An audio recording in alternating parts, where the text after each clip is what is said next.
Alright, not completely sure what this is, not really sure at all, but it's something else I picked up along the line at some point, and now we are going to try it for at least the next 2 hours and get sort of started, see what's going on here. Liking the aesthetic so far. Steam automatically apparently comes in, looking at my profile that's hidden behind my picture. Not that. Okay, we have a codex, that's kind of cool. Active skills and passive skills, I see. Settings, volume. Okay.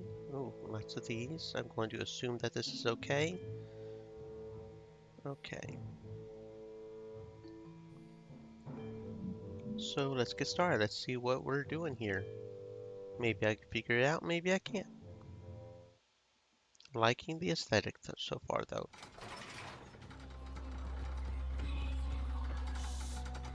Yesterday, the world cracked open. Oh, that's always a good start. 4 Vazard warriors were enjoying a nat stew when the earth began to shake. The sky filled with clouds and a huge black mass burst from the mountain above their village.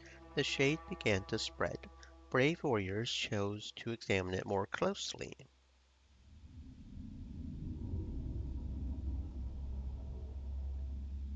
Okay.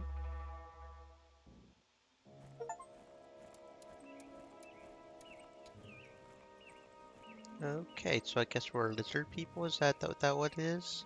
You're eating a yummy fly soup and this whole shenanigans started? Always hate it whenever a good meal gets interrupted. Am I supposed to be doing something? I see an escape and a B key up here. That's the codex. Am I supposed to be doing something? I'm guessing not.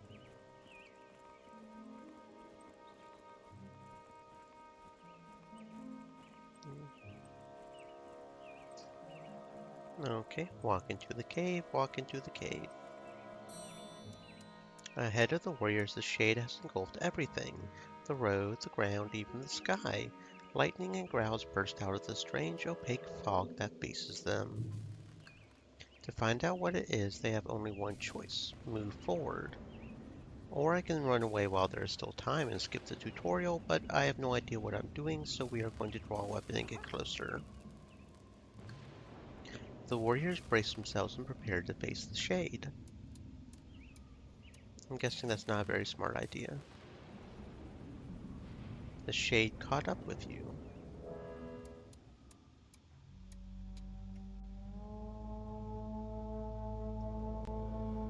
Okay. Placement. 2 Shadnalls are close to one of your allies. Move the designated Vazard to the empty blue tile to get closer and support them. This guy to over here, or over here, or over here. Okay.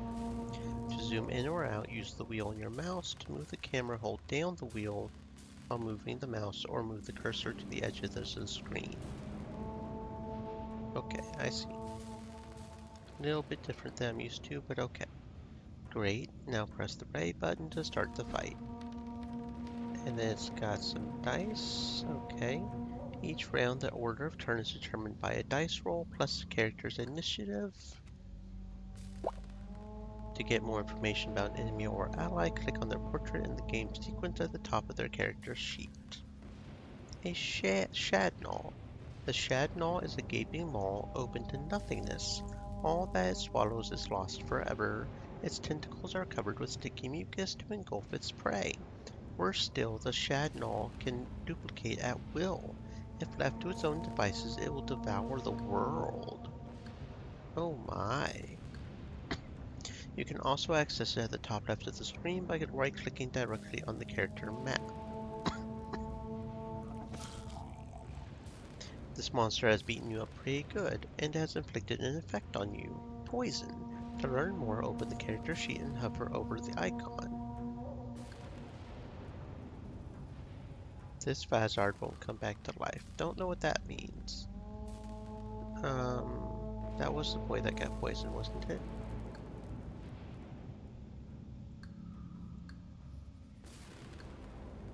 Oh, there it is. Exclude and Poison. Loses 3 health at the start of each turn. Loses 3 AP. It's your turn. Your Bazard is in bad shape and dangerously close to the Shadnall. Move it to the left by clicking on the designated tile. Moving across one tile costs 1 movement point. Set a trap for that Shadnall. If they step on it, they will lose health and movement points. To do that, click on the Snare skill and select the designated tile. That action requires action points, so you won't be able to use it over and over, but don't worry, action points are recharged at the beginning of each round. You have action points left, use your weapon on an enemy in range to inflict damage on it. A wonky rifle. Guess it doesn't really matter which one, huh? There we go. Well done, you may now finish your turn. Click on the hourglass at the bottom right. The trap worked perfectly, now that Shadnall can only end its turn. Your ally is in bad shape, come closer, then use the urgent care skill to restore their health points and cancel the poison effect. Heals 6 to 12, cancels any bleeding and poison. Your ally seems to be feeling better. You may finish your turn. This Bazard is far away from the fight. Use the skill Bestial Leap in order to get closer and inflict damage to nearby characters in the process. You can hurt your allies with this skill. Okay, so we'll have to be careful. Cool.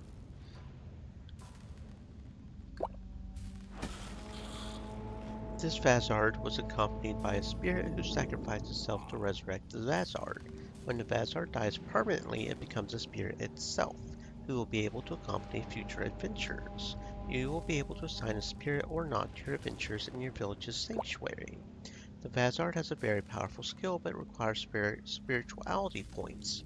Unlike action points or movement points, spirituality points are not recharged at the start of a round, so be sure to spend them carefully. Click on the Destructive Orb skill. Inflicts 35 to 38. Oh, that's a lot of damage. Okay. To all enemies. Yeah, okay, that's pretty nice. As you see, dead enemies are removed from the game sequence. The Shadnall that was supposed to play next won't be able to bother you after all. And then there's the big boy right there. In the face of this abomination, did you stand any chance at survival? The spirits of the warriors who have just lost their lives might be able to help the next who dare to face it. Okay, so that's the rogue repeat tutorial. That's the rogue area. As we get the souls to help us. The warriors never made it back. Something emerged from the shade, eating them alive and spreading panic. Is this the cataclysm the prophecy spoke of? The shade keeps spreading. It is now up to you to take action. You and 3 other Bazards have offered to seek a safe path to help the village escape the wilderness. Make haste. The shade quickly catches up with anyone leaving the village. Oh my. I see.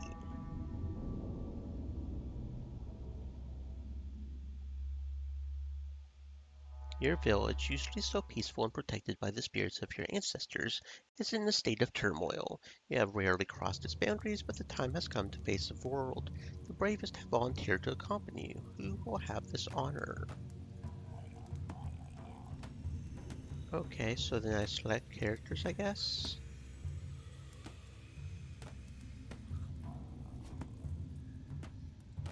Okay, so I have 16 villagers and 4 spirits. I see. And then I can suggest a party if I don't want to try to figure out who might be the best. Okay, you know what? I'm just going to go with that. Sounds good. Since we're still figuring out what we're doing, we're not completely sure.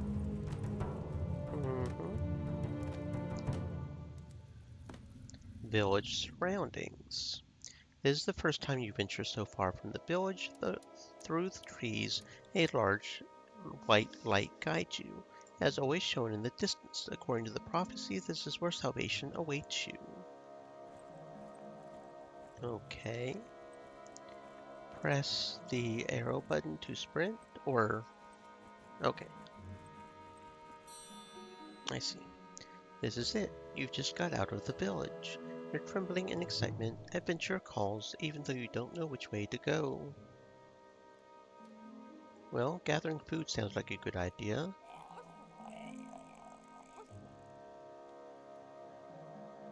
Let's gather food at the farming ponds.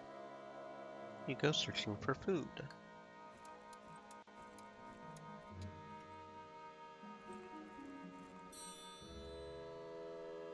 This pond is where your village breeds and raises its insect livestock.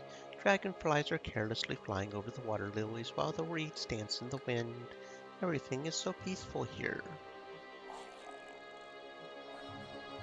Take out your net to gather provisions for your journey. You catch every single one of them, enough to eat your fill for several days. With that matter settled, you start running to make up for all the time lost. Pick up an unknown accessory which you decide to name Nuggets. Nuggets with a fine smoky taste, okay. Give us 1 strength, additional damage dealt. Cool. Moving on.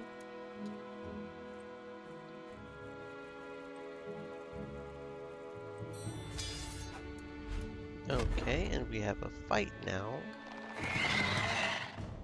Okay.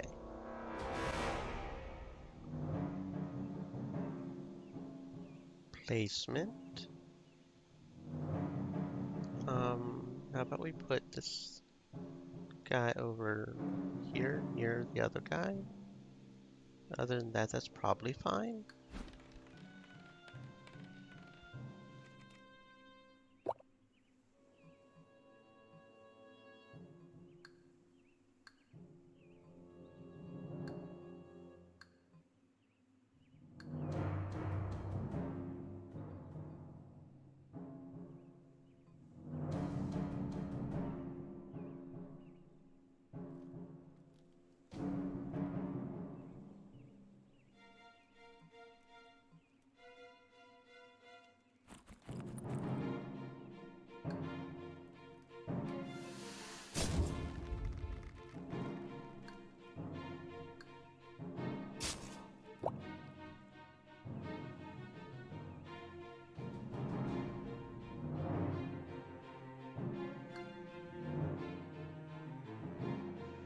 Flayard. A primitive being is constantly famished and can't satisfy its hunger. No matter how much it eats, the Flayard will rush towards the closest prey, growling in rage.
The shade may be moving forward, but the sun is still shining brightly overhead, and you're getting awfully thirsty.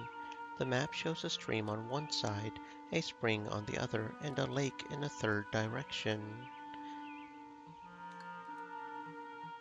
But any of these options will require a detour. Which will you do? Kind of curious about the... I bet the ones with the dice are the ones that are the best, but are also the ones that could potentially fail, right? The lake, it'll be quiet. You head for the lake. Failure. Stream elements. Said. Stay moist, my friends. Hydrate. The lake is indeed superb, but all the local wild beasts have come to drink from it.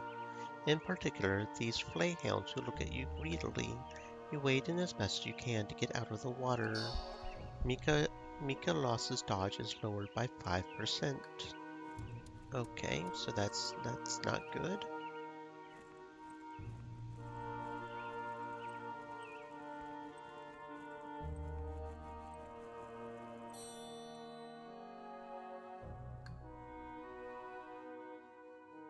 You cross paths with another Vazard. A glance at his clothing makes you think he belongs to the Wanderer tribes. What's odd is that the Wanderers always travel in groups. So why are they alone? Ask them if they're lost. You ask what they are doing alone here. And we failed again. Something must have really broken that poor thing. At the first sound you make, they scream in panic and rush at you wielding a blade. You manage to take them down, but not without taking a hit yourself. The party loses 10 health points.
The flay guard is finally down, and the wanderer is severely wounded.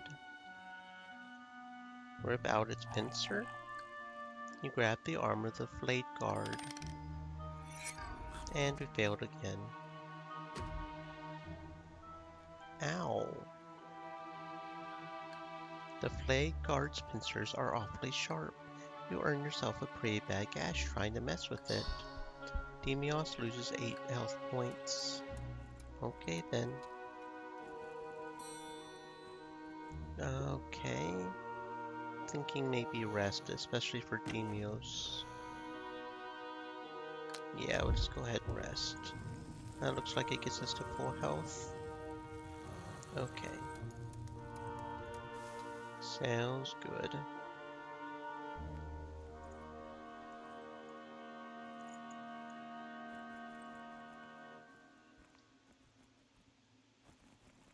Wonder if there's a way instead here to automatically rush forward.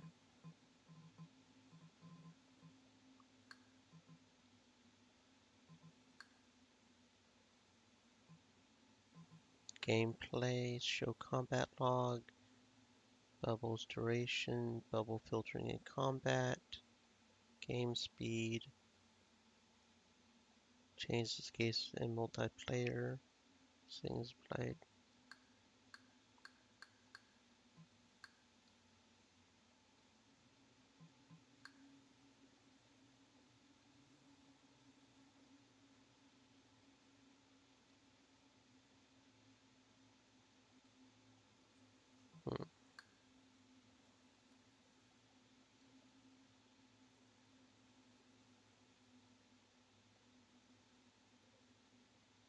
I don't even see it in here for maybe a rebinding. Something less annoying. I don't know.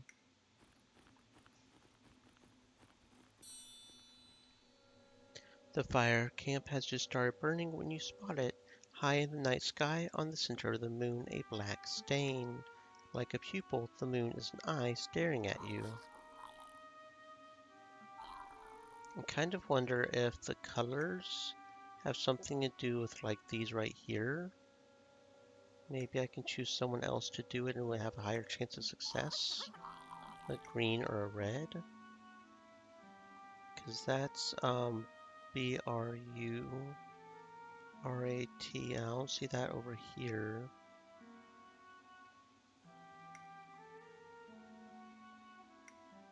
So yeah, see like this, we might want to have him do that. If that's how that works. Don't see specific stats for it, but maybe if we can specifically choose Brogs to taunt it. Raise your fist at the moon. Okay, there we go. You stand up in the light of the campfire, calling out to the celestial eyeball. As you shout and strike your torso to show you're ready to fight, the eye just slowly drifts away and disappears into the night. That's right, look somewhere else. Mikalos's critical chances raised by 10%. Okie dokie. Not sure if that actually had anything to do with me choosing which one did it or not, but we succeeded and got some more crit chances, I guess.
You stop on the path, witnessing an awful sight. A whole caravan of wanderers slaughtered. The bodies and pieces and the puddles of blood makes you, more than ever on this journey, want to throw up. One of them was carrying a bag of seeds. So if we can specify who to do, we want to do someone with high rationality, right? Like Mikolas? Study the wounds. We kneel to look closer. Only a glance is needed to understand that Flayards are behind this. There's hundreds of them around here after all. Without a trace of remorse in your thoughts, you search the caravan in hope of finding anything useful. The result of your scavenging hunt, an odd necklace, some dried meat, and a torn-out map. You pick up an unknown accessory which you decide to name Bell Necklace. Quite heavy to wear, but very chic nonetheless. We lose some dodge, but we gain spirituality points. Interesting. You pick up the accessory Nuggets again, which is pretty nice. That's an extra strength for somebody.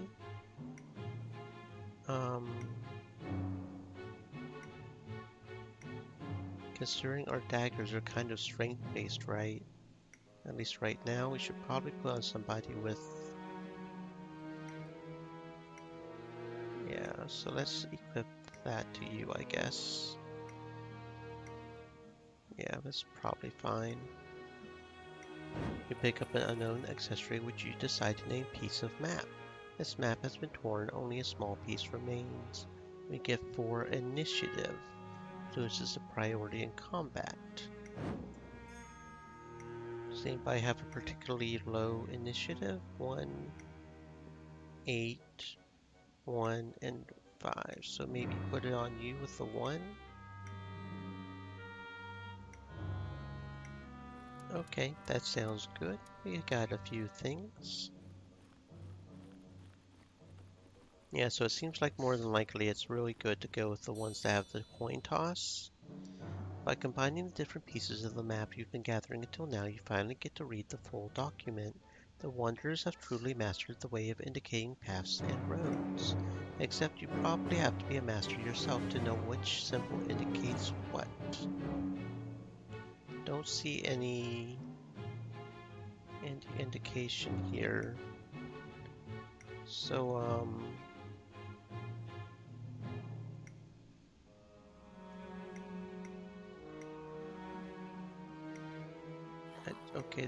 okay, there it is. There's what we need. So let's go with Bragg's and let's just throw away the map. Your intuition has never faltered and you keep going with haste. Who needs a map anyway when your destination is that great white light that you can see in the sky? The fog fades away. You earn 6 days.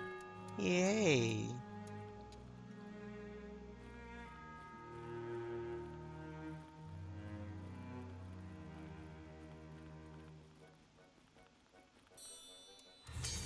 Oh, get ready to fight. And it looks like a boss of some sort. Molten. Ooh, something shiny, something unique. Molten. The heck is that thingy? You do not need to be over here by yourself. Let's get everybody all more or less together.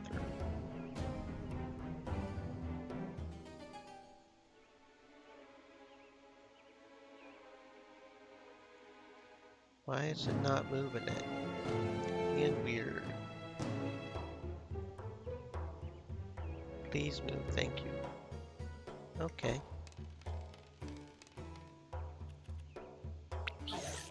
And he gets to go first. Okay. So what is this thingy? No, that's a Flayhound. Molten. Made of fire and darkness, wrapped in protective shade, the Molten burns his enemies in the same flames that regenerate it. It will attack the weakest prey to drain it of its blood before devouring it. And he's an Angie boy. Heals every turn for 3 turns, Pyrocyclone. Inflicts physical damage and bleeding. Inflicts magic damage plus incurable and burning for 3 turns in a cone, so we need to make sure not to get too close together so he doesn't ash heap us. Okay. Big fiery boy.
Finally, the Moulton has roared its last.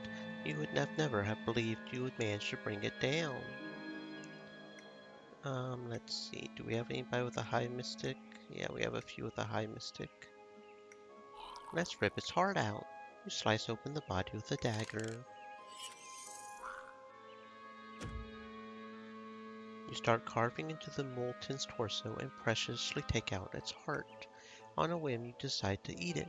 A powerful feeling of strength takes hold of you, as if the Moulton's might was now yours. Nicholas receives 30 experience points, which gets him a level up. Interesting.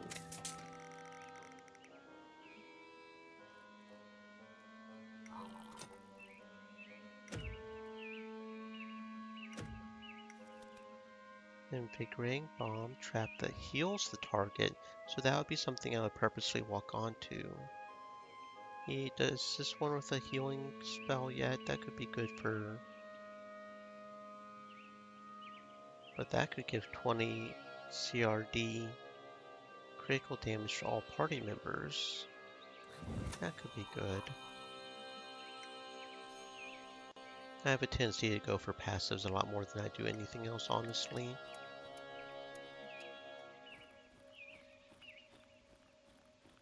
We'll probably heal. Everybody's looking a little low. Rest. Yeah, go ahead and rest. It's just fine. We'll probably be fine. Okay, what's next?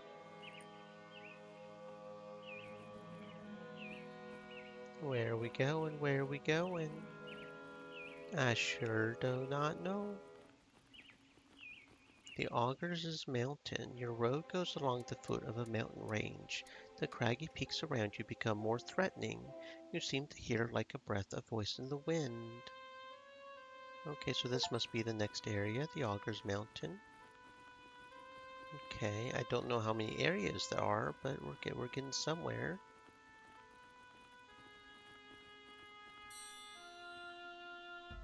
You're following a path near the foot of the mountain, accompanied by a river which soon parts ways with you through the rocks. Screams can be heard ahead on the road. Let's follow the river, I guess. You go with the river.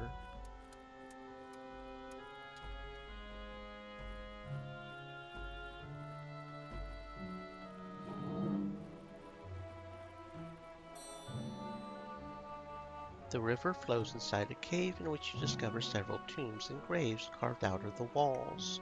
This is most peculiar. Vazards bury their dead in the fertile ground, not the lifeless rocks. Pray for the dead. You spend some time among the tombs.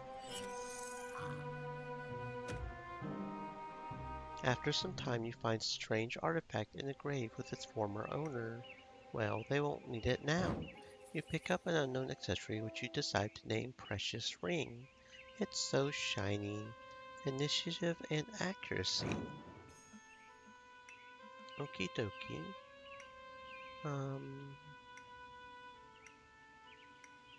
You've by far got the lowest accuracy and the highest strength. So let's go ahead and take off some nuggets for you and equip you with a precious ring. Get that up. You've already got 1 nuggets. I'm tempted to give you another nugget since you only have 2 strength, but I could just give it to you. Since you now have 2 strength, that's fine. Okie dokie, we found ourselves a precious ring.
You move forward at a steady pace, but three Vezards suddenly intercept you. They look like augurs. Their presence feels sinister, and shade black smoke seems to emanate from them.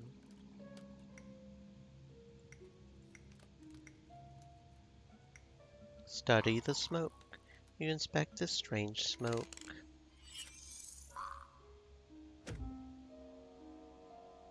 What is this heresy? You can smell the defilement from here, exhaled on all sides by these three blasphemers. But whispers in the wind tell you not to be afraid. The spirits are counting on you. Rag's magical defense is raised by 4. Very nice.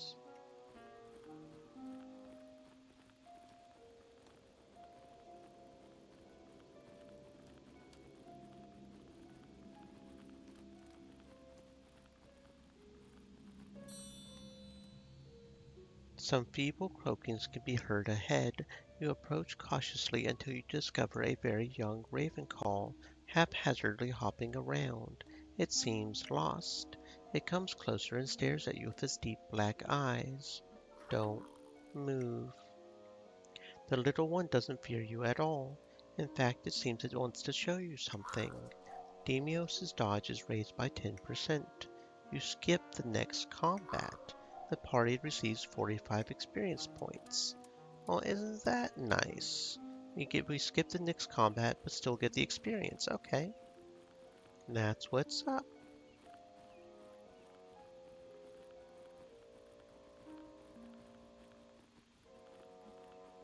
I wonder what boon we'll get, and then we'll have a camp and a random event. You discover a nest occupied by a croakook. The beast sits comfortably and doesn't know you to bother itself with you. Pick up a feather on the ground. You reach for a feather. And we failed. Oh no. A swift movement of its talon nearly chops your arm off and deter you from trying again. You leave the nest, not bothering it any further. 10 damage to everybody.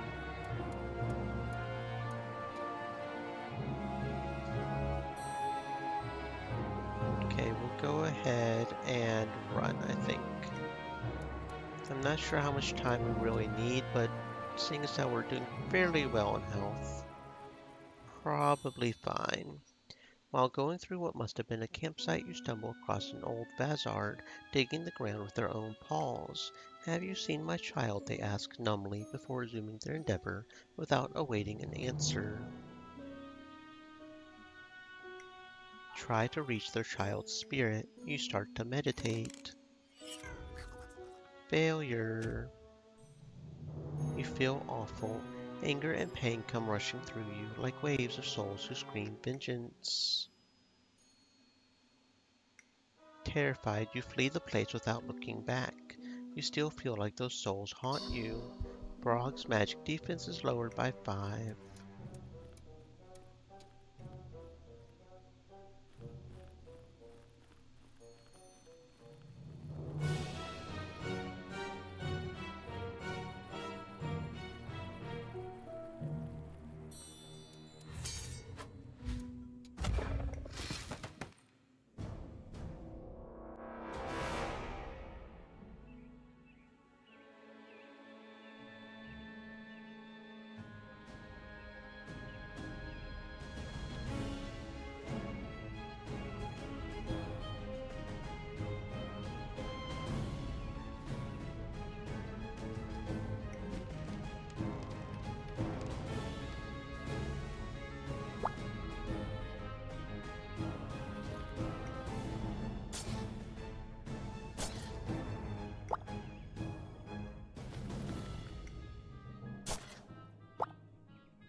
Several Vazards with black scales walk together in some sort of ritual.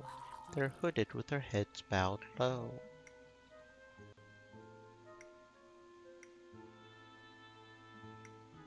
Mingle with them. You join the procession. Success! Sneakily, you join the walk.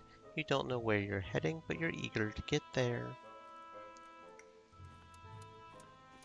Okie dokie, we're going somewhere. So that was their destination, their place of worship. A great stone monument has been erected in the center of a rock circle. and the priests are bringing one of their followers inside of it. They tie them up to the monument before sharpening their knives.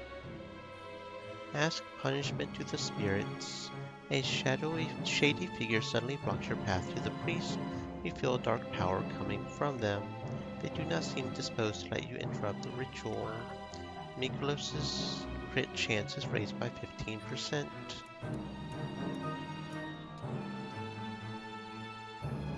And then we'll have another boss fight right here. Looks like. Wonder what kind of boss we'll have to fight. I feel like we're doing fairly good figuring out this game so far. I feel like we are, probably, maybe. So what kind of boss do we have here? An Eliok. Eliok? Let's see. You have a dagger. You have a dagger, so we'll kind of have you guys there.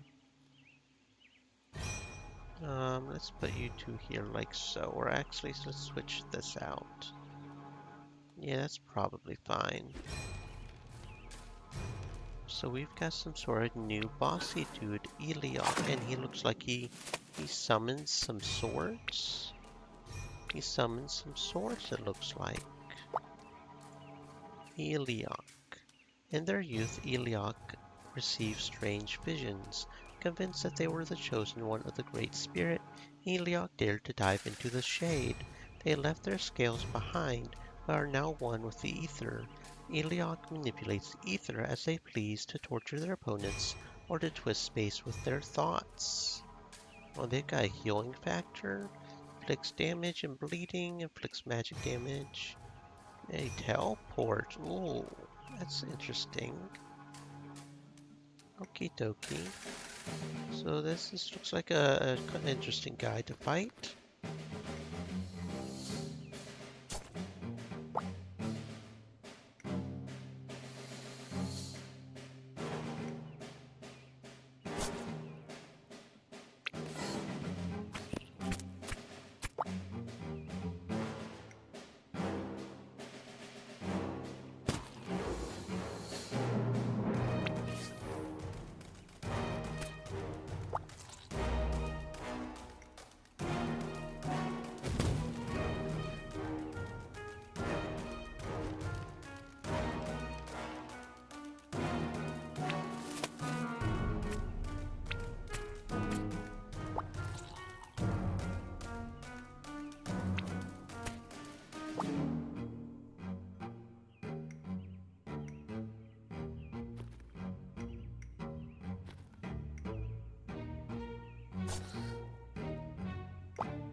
Noticing their sacrifice's disappearance, the cultists start to look for it.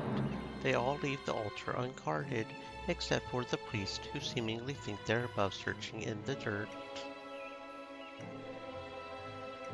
Destroy the altar. You try to smash the altar. The spirits hear your wrath and gives you the strength to tear apart a stone. Once their mighty altar is reduced to pebbles, the priests flee in terror before your mystical powers. The party's power is permanently raised by 3. Okie dokie. I'm going to go ahead and rest. We just fought a boss. Everybody's got a little bit of damage going on. And that'll be the next section, right? I have no idea how many sections there are. But we're moving along. We're moving along. Yep, yep, yep. The Arboreal's Forest. The forest around you is denser than any you've ever walked through. Trees, bushes, and thickets tangled together, full of the chirping of invisible creatures. Decayed leaves cover the humus under your feet.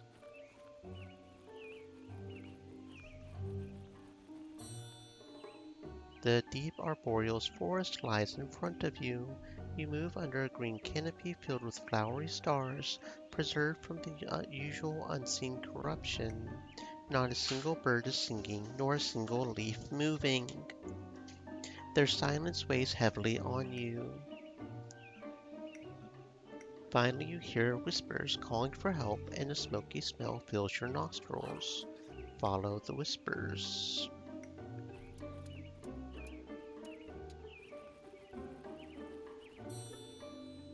The whispers were actually the croaking of a raven perched on an arboreal totem. It flies away as you get near. Let the bird guide you. You try to keep the raven in sight.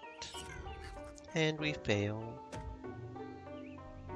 Twirling between the leaves, you lose sight of the bird in an instant. Lost in the forest with no idea where you are, you try to remember what the trees looked like on your way here to track back your steps. The fog moves up and you lose 4 days. Oh no.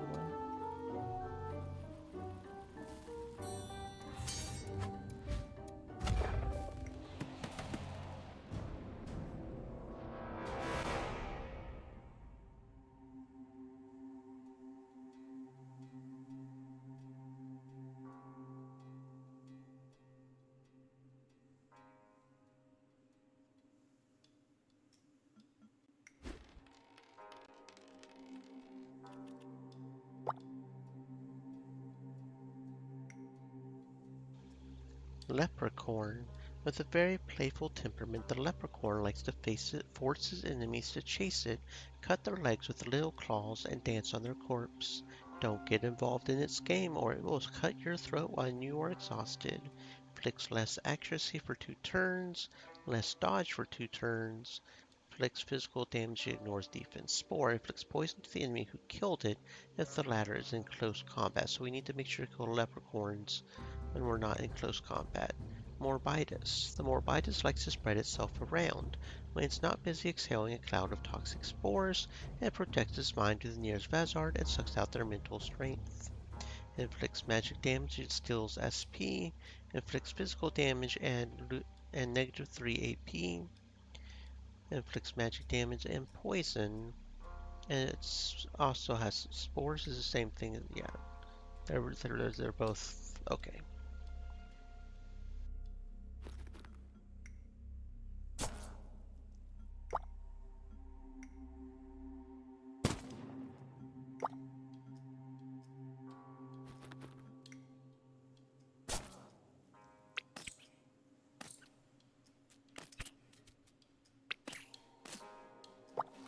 Stream elements. Said. Stay moist, my friends. Hydrate.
Something crackles close, a burning bramble, but strangely it does not consume itself.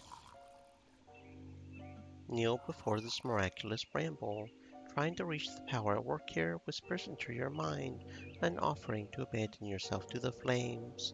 You refuse and step away, troubled by this encounter. Deimios' magical defense is lowered by 3. Oh dear.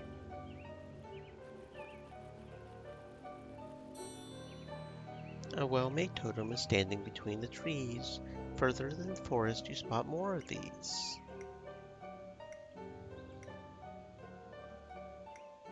Let them guide you. You look for other totems. And we fail.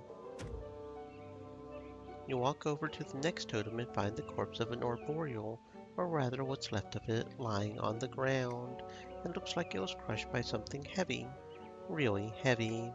You bury what you can distinguish, then take their weapon with a promise to avenge them. Okay.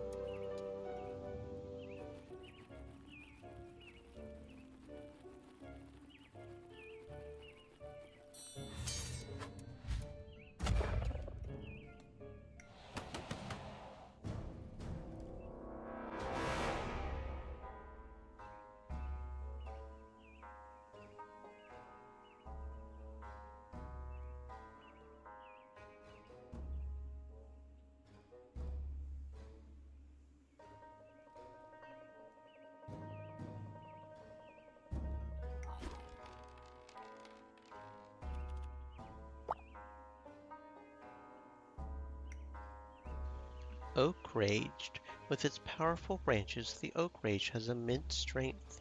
If you leave it alone for too long, it will call its friends to join it. But if you get too close, you risk getting hit by a branch with toxic fruits as a bonus. Call the Wild invokes 3 leprechauns. Regains 2 PS. Inflicts physical damage. Inflicts magical damage and poison. Inflicts physical damage to adjacent targets. Spore and Irremovable cannot be pushed.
The oak rage finally lies lifeless on the ground.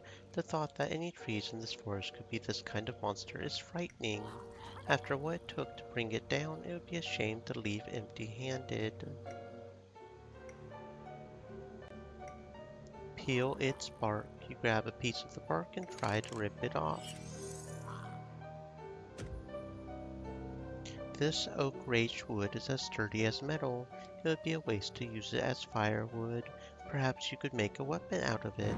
You pick up an unknown accessory which you decide to name Oak Rage Bark. A surprisingly strong and resistant wood, enough to make a good shield, a bit of defense and spirituality points. Okie dokie. Defense is good. I like a good defense.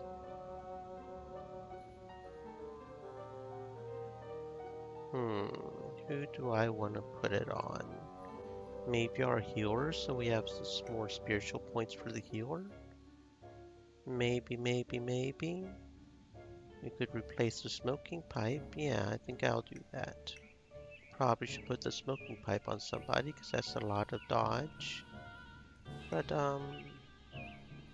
yeah, so you can replace the mischievous necklace because that's almost double the dodge. Do we want to put it on him? In place of the piece of the map? I think so, yeah.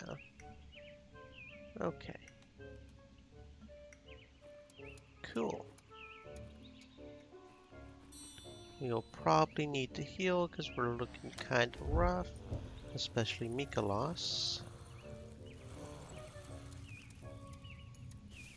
And then we've got another random encounter.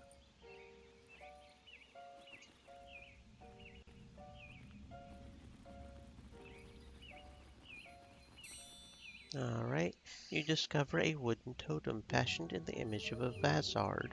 Under a cascade of ivy, its carved head seems to be holding something in its mouth.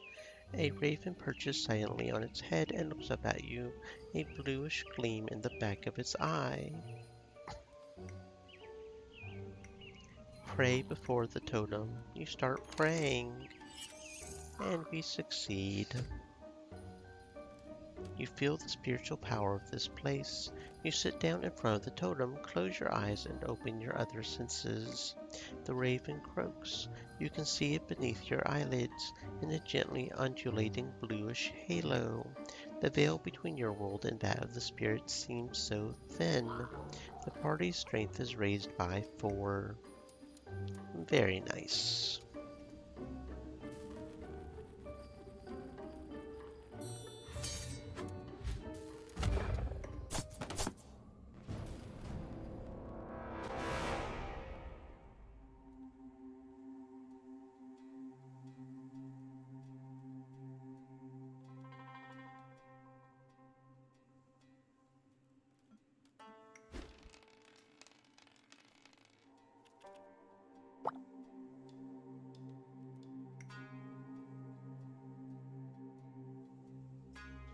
The hawthorn spontaneously tries to approach anyone it sees, but it doesn't realize that its body is covered with deadly thorns. It really means no harm, but it will end up killing you anyway.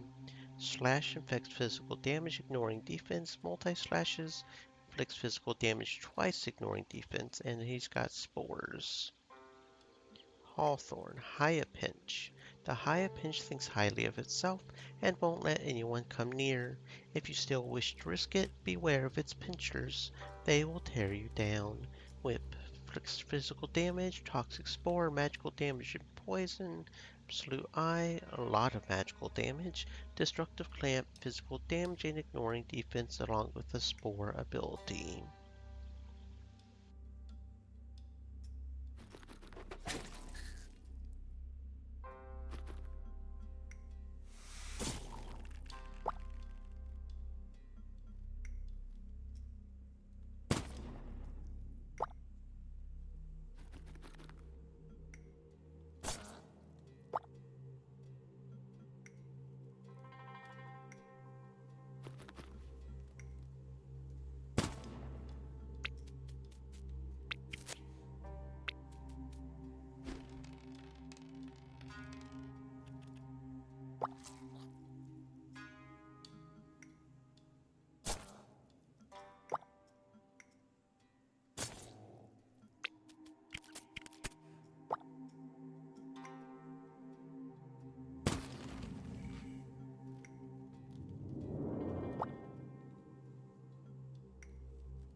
You spot arboreals walking further down the path.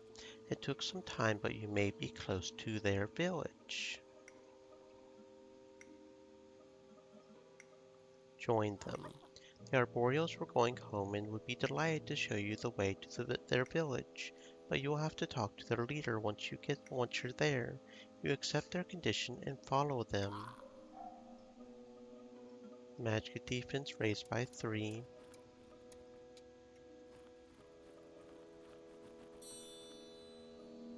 Pao Chu, spiritual leader of the Arboreals, welcomes you to their village. It's a massive vazard, of which one arm is swollen, deformed, and massive, so much so that they need a cane to walk. You're being told that you're safe here. Those plant monsters you've encountered never entered the village. They even go so far as to tell you they created them. Arboreals have been bending nature's spirits to their whim, making them create guards to fight off the shade. Talk about the Oracle. We tell the Arboreals about your quest. And we fail. Doubt has taken hold of the Arboreals' minds who don't know who to listen to anymore. Palju calls you a false prophet, telling their people not to believe your lies. They intend to eliminate all threats to their followers' faith. The party's power is lowered by 4. Okay. Boss time. Let's go. Let's see what we got for a boss now. Palju? We actually have to fight Palju, huh? I probably should have healed the last time. Probably should have. That one guy's looking kind of low. Okay, so we've got Palju over here. And we've got a random leprechaun over there. Who's got our healing skill? So we only got one person with a healing skill right now. Not you. Okay, that's why your health is so low. It doesn't seem like I can heal myself, so we should probably have him hold back. Okay. And he can summon something called a Kokutrum. Palju. Palju can order roots to burst out of the ground to trap their enemies, or give life to plants and order them to fight. A gift that comes with a price, as Palju's twisted appearance suggests. Take heed if you dare come close. The strength of that deformed arm is massive. Vengeful arm inflicts damage, pushes target back. Kokutrum invokes Toxic Spore, inflicts magic damage and poison. Twisted Root inflicts physical damage and 1 less movement point. Unstable Ground is just 1 less movement point. Close to the spirits regains 1 at the beginning of their turn. Thriving Organism heals 3 at the beginning of their turn. Kokukrum doesn't move and won't hurt you. You can safely ignore it unless... Wait, what is there actually in this cocoon? Summon hatches into a leprechaun. So if we don't hurry up and kill it, we have to fight another leprechaun is what it is. Leprechaun.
So we have suffered our first loss. I feel like we got pretty far there, though. We were doing pretty good, right? Probably, maybe. I don't know.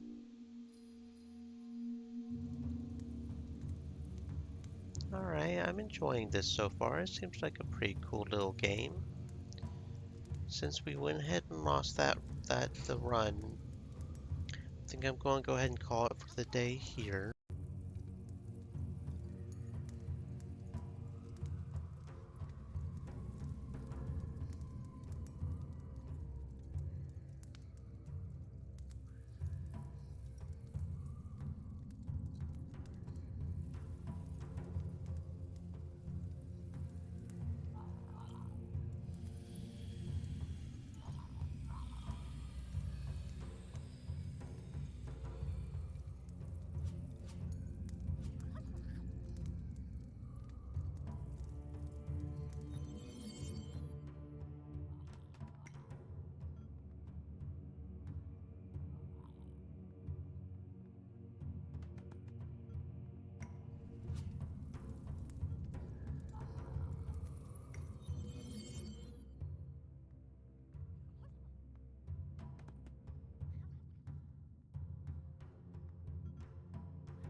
This is it.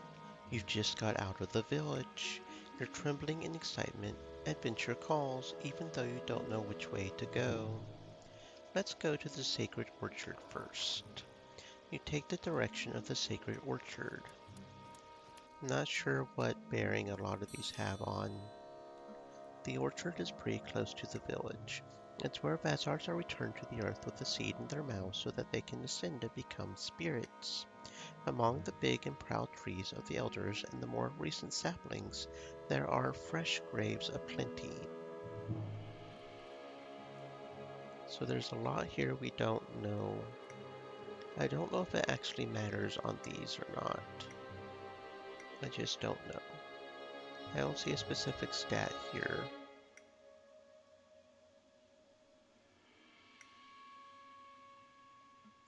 So let's kneel down in front of the graves. You kneel in front of a tree, and we fail. Perhaps you shouldn't have come here. To be surrounded by the dead makes you wonder if you'll end up like them. You need to get going, but your legs are so heavy. The party's initiative is lowered by 2. That's nice.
You start to walk with your guard up.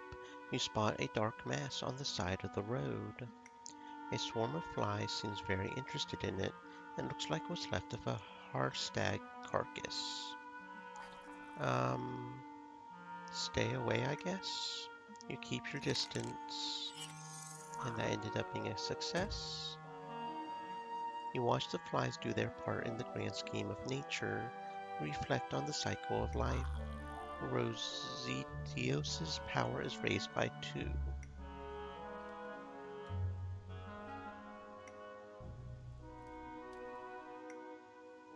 Hmm.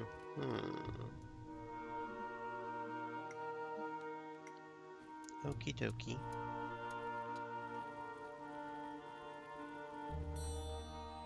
You come across a stream, a raging one at that.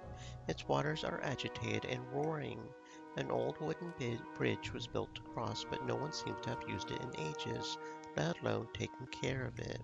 Several planks are on the verge of falling off, while others did so a long time ago. Safety isn't the first thing that comes to mind about this bridge. You set foot on the rickety bridge, and we fail. That's nice. When you're almost on the other side, the bridge collapses beneath your feet and you fall into the water. The stream shakes you around, nearly drowning you. When you finally manage to extricate yourself from the element grasp, all of your body is sore. The party loses 9 health points. That's nice.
The flayed guard finally gave its last breath, or rather its last roar.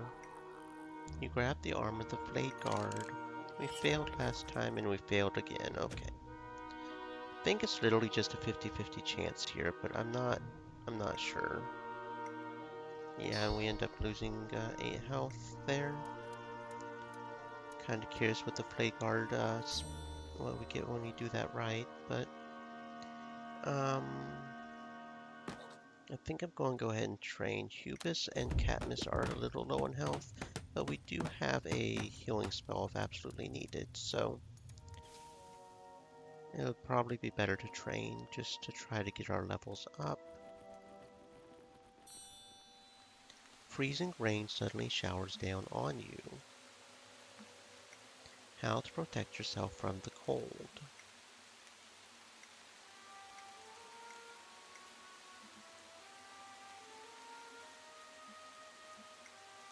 Keep walking. You stay under the rain.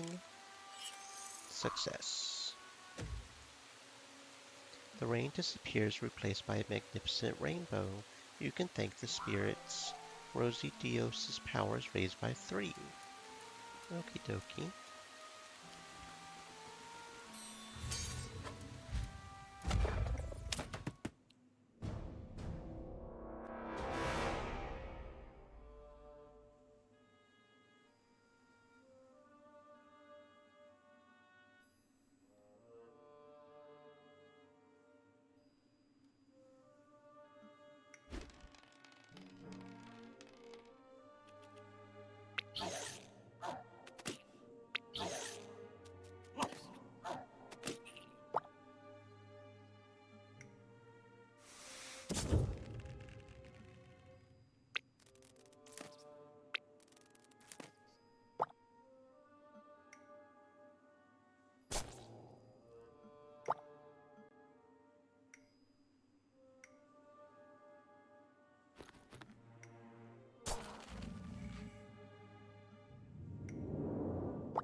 You cross paths with some wanderers and recognize their clothing and weapons. They're scouts from Lua News Caravan. They offer help and guidance on the long road that still awaits you. We're going to try and steal their water. You decide to rob the wanderers, and we failed to do so. Of course we did. After having accepted their company, you sneak out the back of the group where a Harstag carries the wanderer's stuff. A very well guarded Harstag. You haven't even fully extended your paw towards the bags that all eyes are already on you. Furious, the wanderer suggests that you continue your trip alone. Ubas's accuracy is lowered by 10%. You skip the next event. Oh dear. Well, that happened, I guess.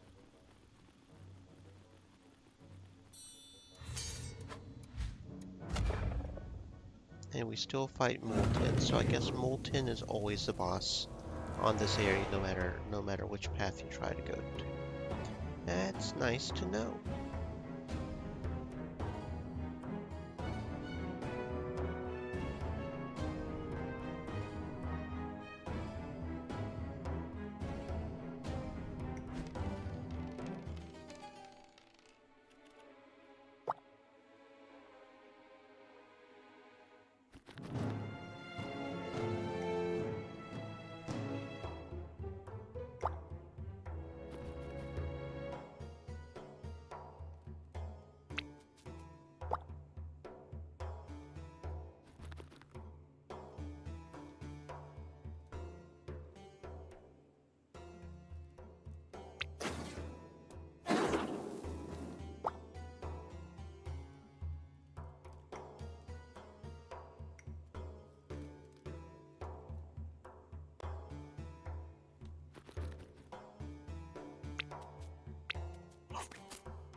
Finally, the molten has roared its last. You would have never believed you would manage to bring it down. You slice open the body with a dagger.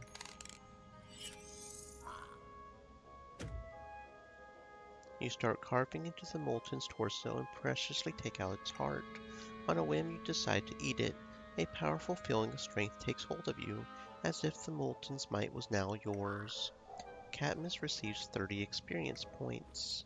Yay! I'm definitely going to have to heal at this next campfire. Yeah, we're definitely resting. Not much of a choice there.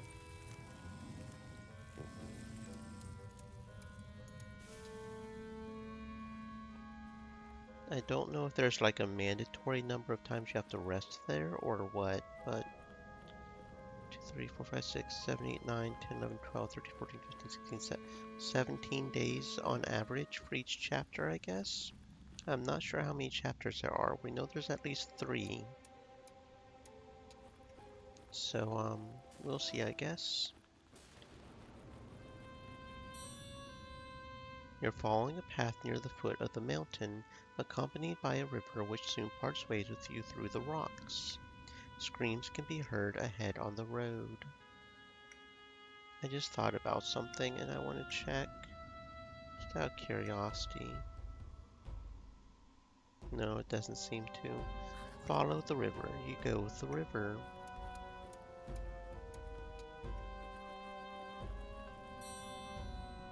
The river flows inside a cave in which you discover several tombs and graves. Now, we prayed for the dead, but we failed that time, didn't we?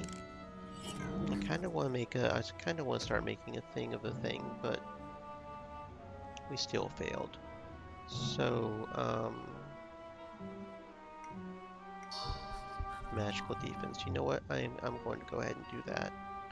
I'm going to go ahead and do that. Okay.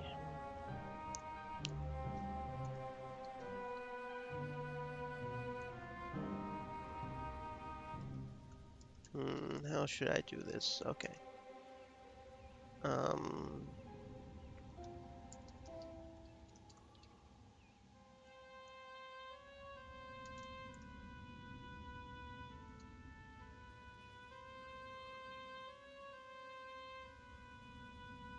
Yeah, that's fine. Okay.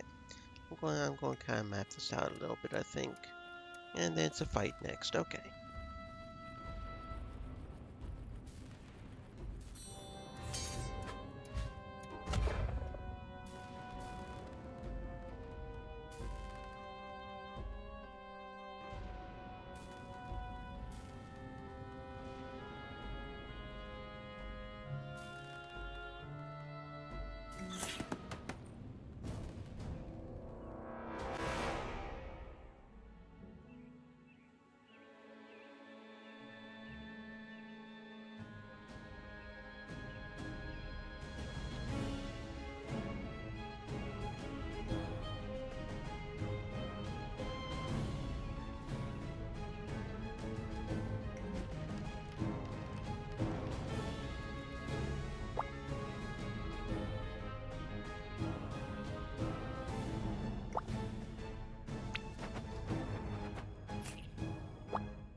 A thick mist rises around you as the snow begins to fall again.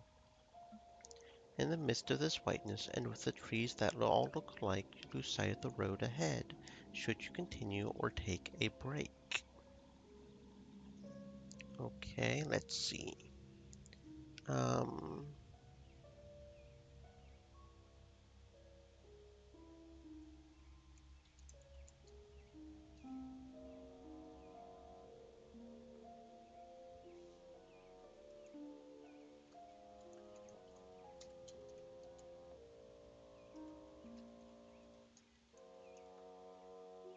Concentrate on your sensations. You try to rely on your intuition. And we fail. That's nice. You try to let the spirits guide you, but you can't hear anything. Everything around you seems completely frozen. At a loss, you can't get anywhere except in circles. The fog moves up. You lose 3 days. That's not good at all. Okay. And then the next one is a story. So the difference between story and random, I think, is what you choose at the very beginning here at the crossroad. Some feeble croakings can be heard ahead.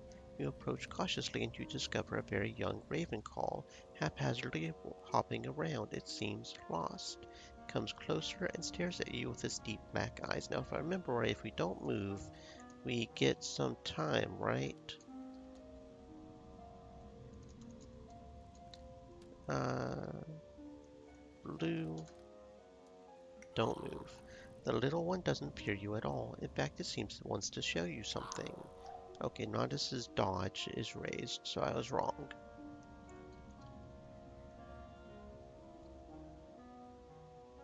But that's okay. Dodge plus 10% seems pretty cool. Oh, that was it. Skip next combat. I knew it did something really good, but okay. And we still get the experience for doing it. Yeah, I remembered it was something cool. Party receives 45 experience points. I did remember it was something cool. I just didn't remember exactly. Doop-a-doop-a-doop-a-doop. Okay. You discover a nest occupied by a croakook. Now, last time we tried to pick up a feather on the ground, we end up getting group hurt, right? So maybe we can succeed this time. I think it's literally just 50-50. I don't know what the one thing has to do, but I don't know. Okay. Um, Croat feather.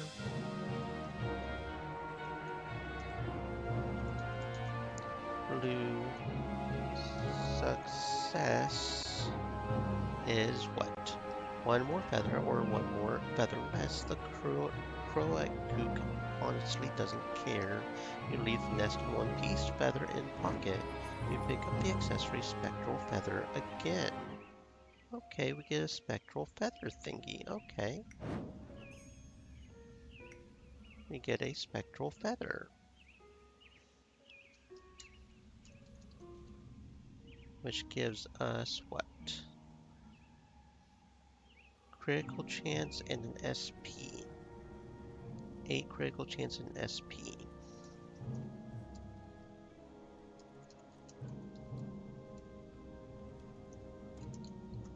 Okay.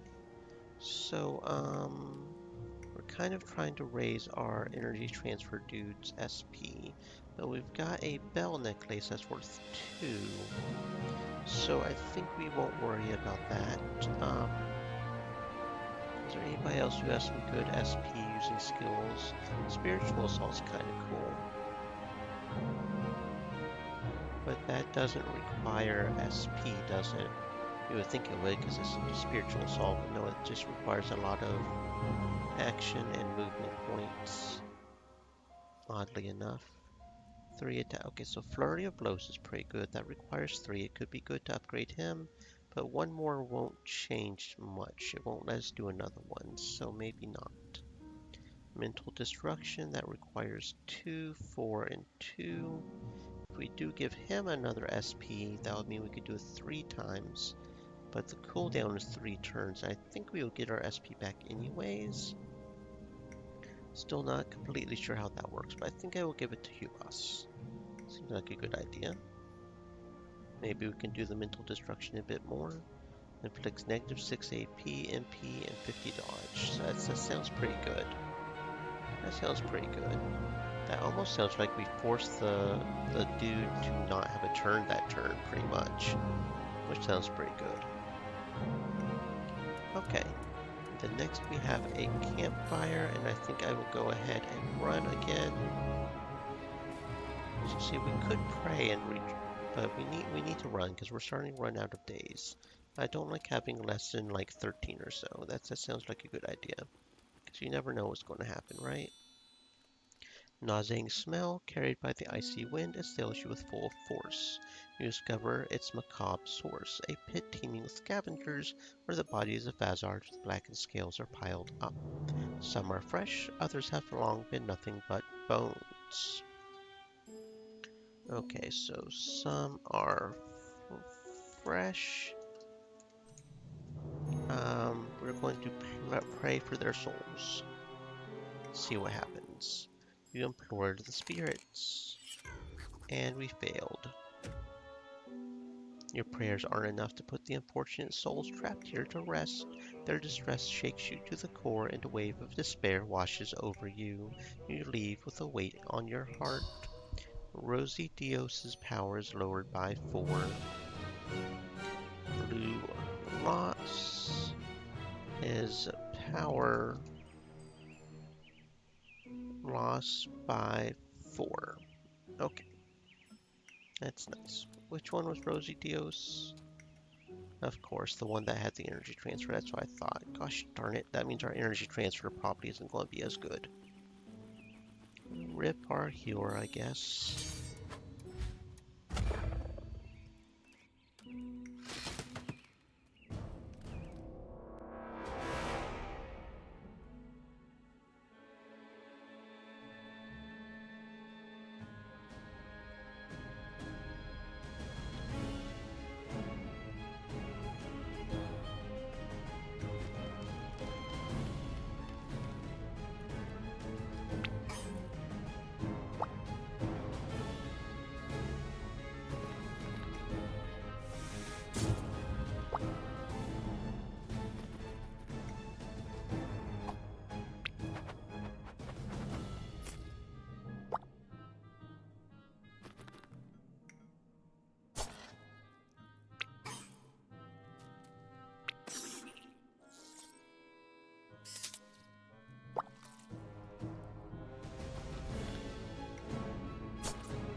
Some Vazars with black scales walk together in some sort of ritual.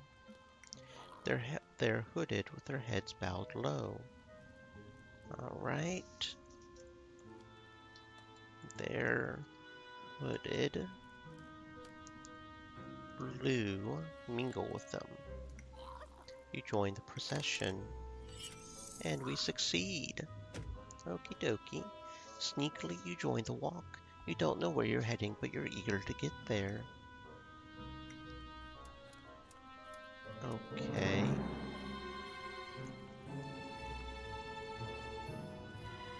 So I guess that just affects our next one.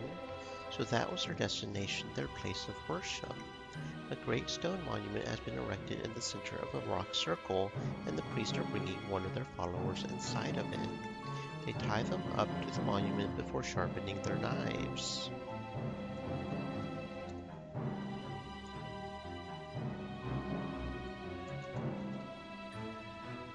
Ask punishment to the spirits. A shady figure suddenly blocked your path to the priests. You feel a dark power coming from them.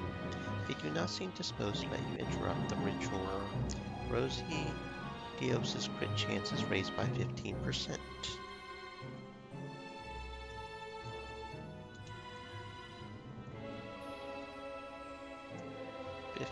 Okay. Sounds good to me. Then we go on to a fight. And I think it's, this is the fight that we lost. No, did we win this fight last time? I don't remember. Eliok. Well, we've got one less character, so that's going to make things difficult by itself, really. We'll see how things go, I guess.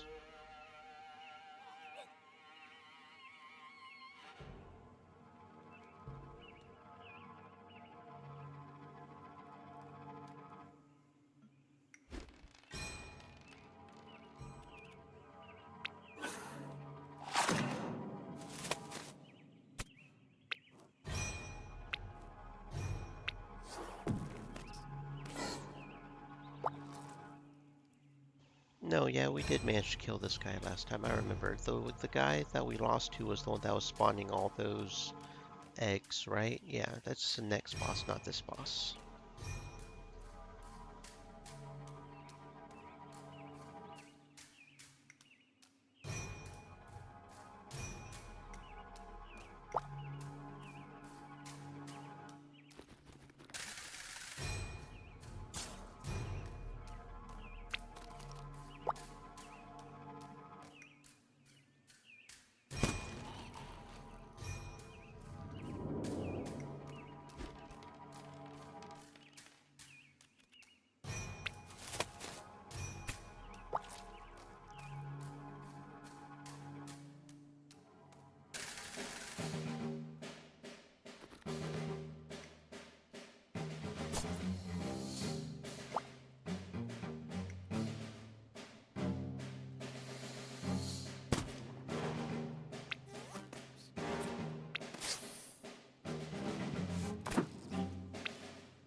Okay, and we succeeded this time. Cool.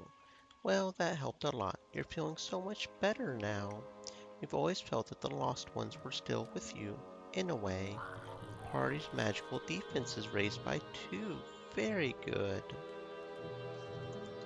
Party MD up by 2. Very nice. Okay.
Okay, so I had a thought.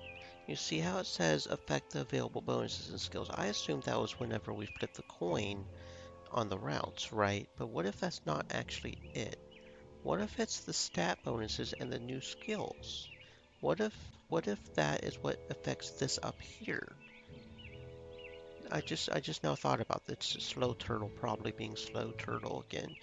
Affects the available bonus because I was trying to figure out what personality trait does.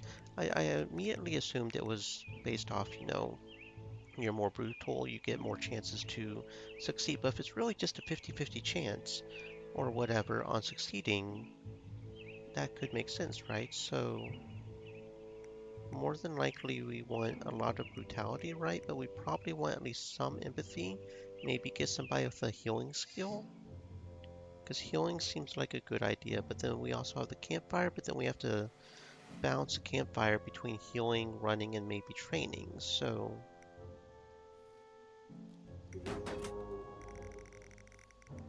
okay, yeah, see how it's red around the border? I also just noticed that. So that means that we got a brutality. That's our brutality. That's what that means. I just figured that out. Not a very good tutorial area on this thing. I will be honest, not a very good tutorial thing on this, but could be a little better on the tutorial and explaining things. So far I'm enjoying it though. The graphics seem really nice and it just seems a good game overall. It's just, you know, Scale Breaker, ignoring defense, that sounds really good. Purple skill for the win.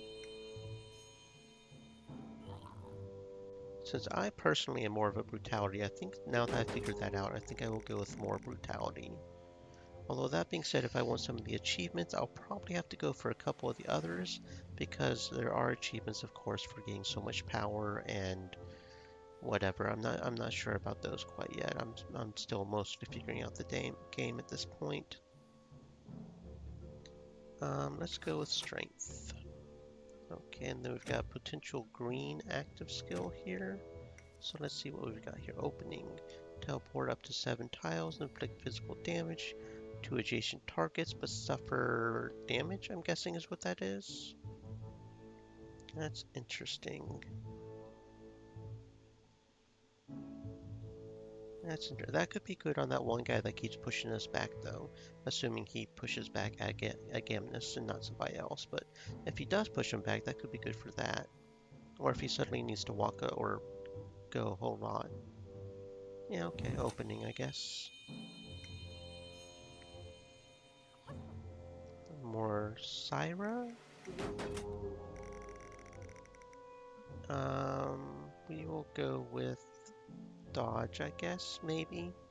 Ah, okay, and I have tendency to go towards passive a lot more than I do active. One strength, that sounds good. Inflicts bleeding to the targets to which you... That also sounds good, honestly. It's like automatic bleeding. I think I'll go with impressive muscles, though.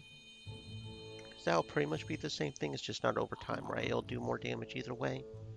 Okay. Interesting that they all automatically had sort of a even mix there and not... Okay, so let's go with dodge for this one. Boop, boop, boop. And validate. Suffers less initiative and dodge, but gains defense. You know what? Sure. He'll be our tanky boy, I guess. Potres. They'll be our tanky boy. Did we get anything good in the loot? We got a flaying dagger. I don't know if that's good or not. Maybe it is, maybe it isn't. I'm not sure what we actually have equipped anyways. Okay. Kind of feels like they should also allow us to Stream have Elements said, "Stay moist, my friends. Hydrate." option to equip immediately after we loot, but I guess it's not too annoying the way it is right now. Let's see, that's 5 to 7. Looks like we have a lot of people with rusty short swords, so maybe not. That flaying sword was pretty nice as well. Although we may replace the Dart of Thorns, yeah, because that's 2 to 4. Yeah, we'll replace the Dart of Thorns, that sounds good. And we'll go ahead and train on this night. Well, at least we can at least get a little bit of training done. We'll have to focus on running a lot more later on, but that's fine. We can train a little bit right now. So this next one will be a random, which means it's not associated with our decision making. You spot the light of a campfire away from the main road. A daunting figure is arching above it, staring at the flames. Your presence still hasn't been noticed. Okay, so I probably should make a separate section for the randoms as opposed to the story, shouldn't I? Since I'm doing this sort of graph thing here. This is our first random. I don't know if there's chapter 1 random and chapter 2 randoms either, so that could be interesting to note as well. One random. Your presence still, and we're going to go with blue. We're just going to add wood to the fire. We're just going to walk up and add some wood to the fire. The stranger appreciates your participation in keeping the fire running and lets you warm yourself next to it. You don't manage to get much of a conversation out of them, though. Oh, we just recover some health points. Okay.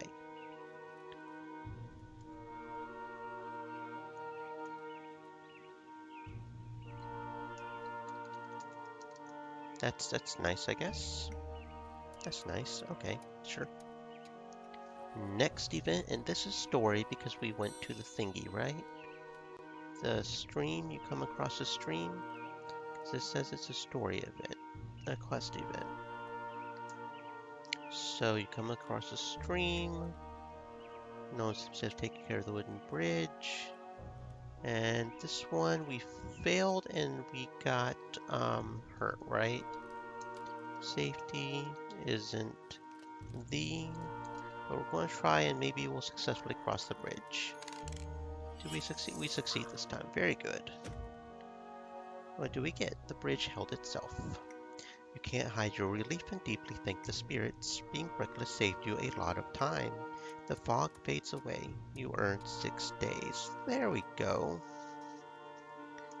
Blue plus 6 days. Okay, so that's pretty good.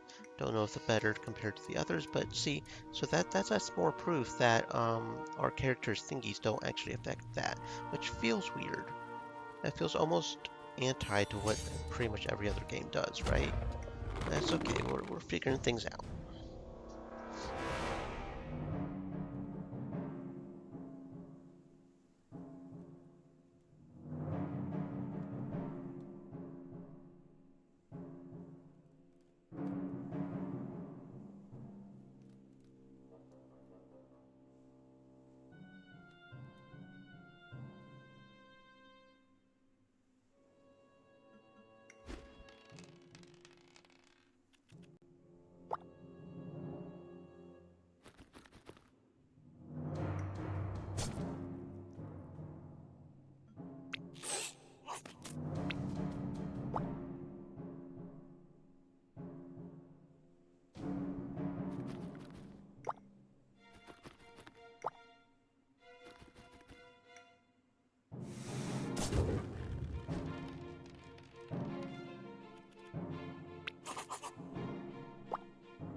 The pillar of light is calling you. You can't look away from it.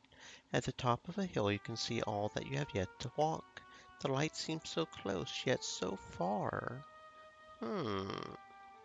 Mysterious light thingy. So we will pray and see what happens. This is guaranteed, so it's not random chance. If only the spirits would send you a sign, but only anguish is whispering to you.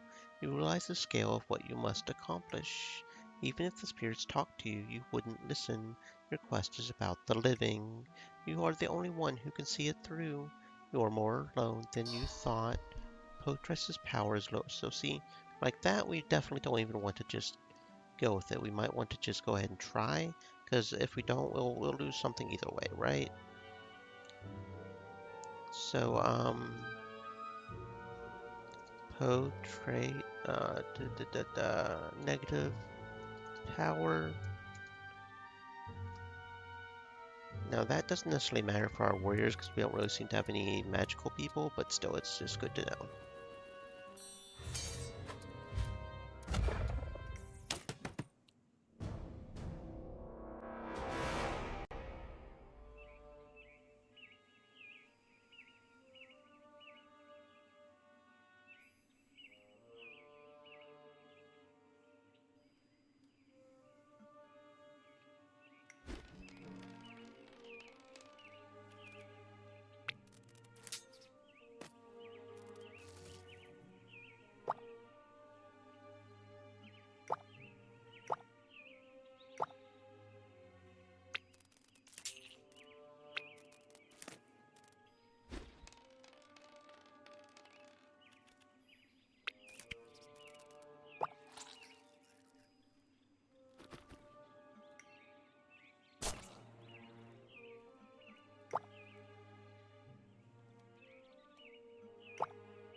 Okay, we managed to succeed that time. After having accepted their company, you sneak at the back of the group. There, a heavily packed Harstag carries the packages of the Wanderers.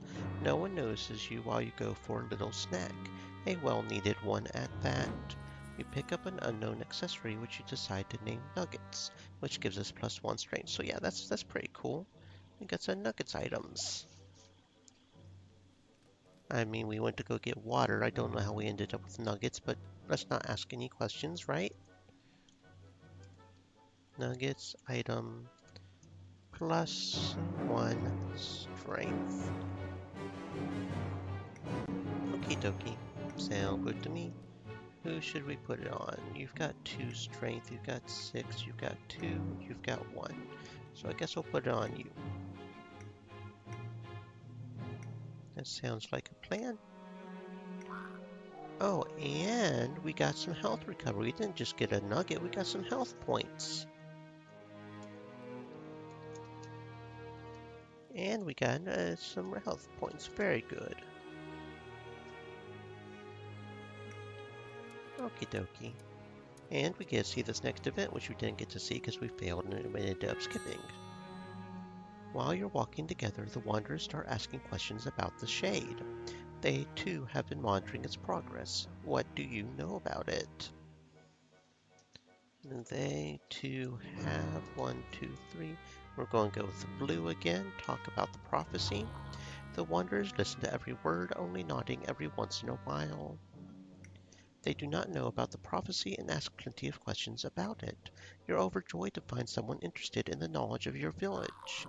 The party's initiative is raised by 2. Okie dokie.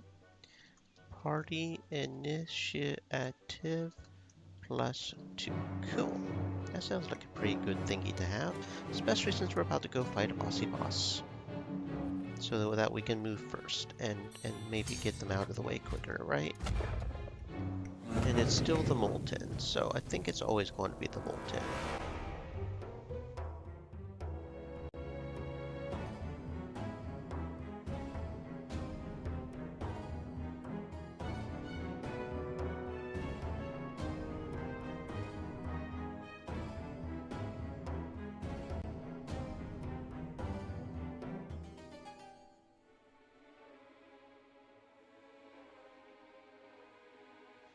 And somehow we have Nuanu with us. I'm not sure how we managed that, but maybe if we just don't piss off the caravan? Okay. I don't know if this is just the blue route period or what, but it looks like we have Nuanu with us. We have a new guy with us. With, if I can spell, with us for the Molten fight. So that'll make things easier, especially since we don't have any spirits. And we even have a couple guys over here. Look at that, Umaja and Madsil. I wonder if we even control them or if they move there on their own. I don't know. Well, this will make this more interesting at least.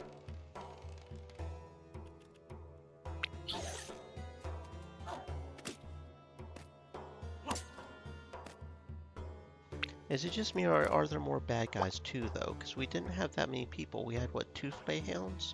So they added what, 3 score ticks for the 3 guys we got? So it almost looks like it also made it somewhat harder maybe? I'm not sure about that one.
I don't remember what happens if we succeed here.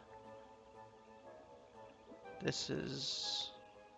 We're going to go ahead and rip out. It's hard. I don't remember. I want to write it down. No, I did write it down. Why do I have that over there? Weirdness. We gain experience if we succeed, right? Dooba-dooba-dooba-doop. I don't know why I had that there, but okay. Slipo. But experience is good anyways, so that's probably what we're going to go with in the long run, depending on what the others are anyways. Of course, if we succeed, not if we fail. 30 experience points, yay! And then for this next one, I'm almost tempted to rest for Galus. I think, honestly, I'll just go ahead and actually just train. I think it'll be okay. We'll probably be fine.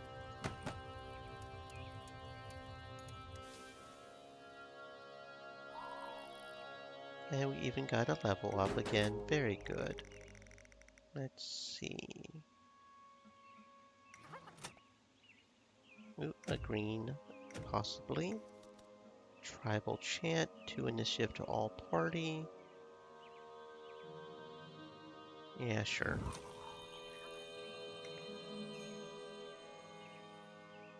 Only 1 level up? Okay, only 1 level up. And then on to chapter 2. We'll still go blue because there's some blue stuff we don't know about. I'll have to do that for that though. Okay, let's see. So we're at the foot of the mountain and we'll follow the river this time. Doop-a-doop-a-doop-a-doop. Walking on. And then in here, we know what happens if we fail here. We lose magic defense, but we don't know what happens if we succeed. And we managed to succeed, so now we do know. After some time, you find a strange artifact in a grave with its former owner. Well, they won't need it now. You pick up an unknown accessory which you decide to name Precious Ring. We get a precious ring, okay. Success, we get a precious, which is what, initiative and aim? Precious ring artifact. We get the precious, okay. And then a fight coming up. Hopefully I won't regret having Galus not be healed.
The top of the mountain shouldn't be far away now.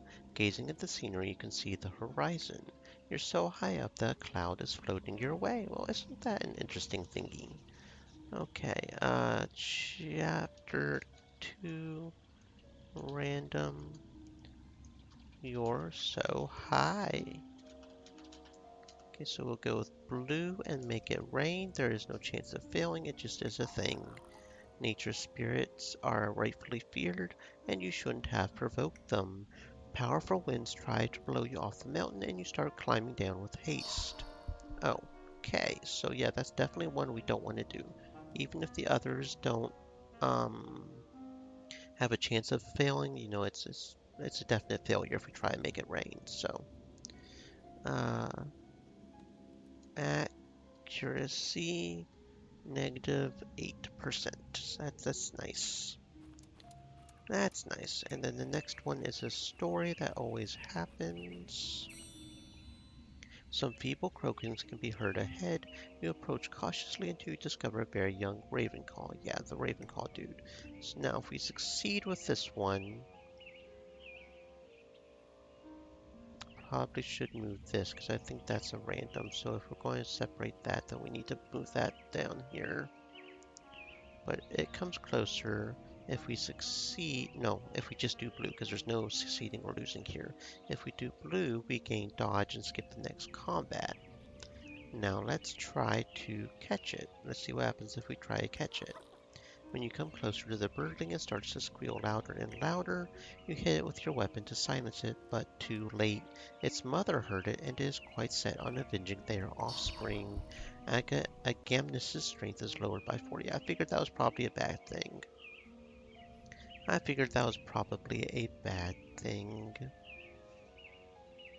That was yellow, right? Yellow. Try to catch it, and we get negative strength 4. Yeah, I figured that was probably a bad thing. So it looks like blue may be the best one on that one. We'll see.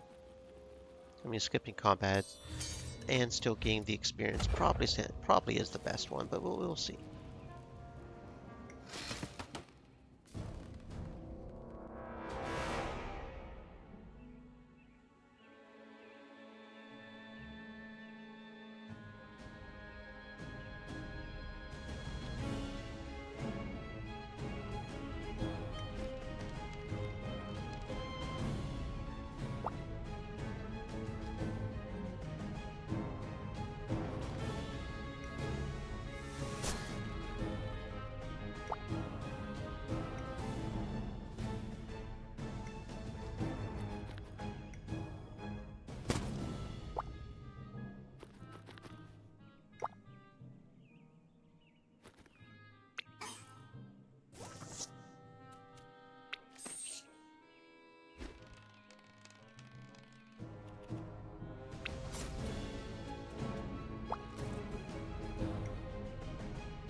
Okay, now this is interesting.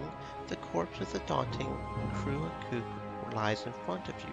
Who knows how many Vazards it has eaten to reach this size? And it's only a corpse if we have to fight, so if we do a blue on the baby, we don't even have this option because it's a different thingy. That is interesting. That's very interesting. You could have a token of your victory. What would be fitting? Okay. So we've got our first little branch off here.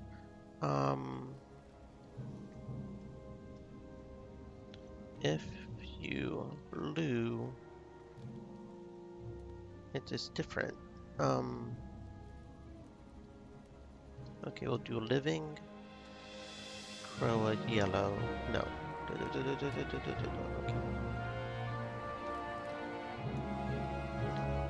Living, crow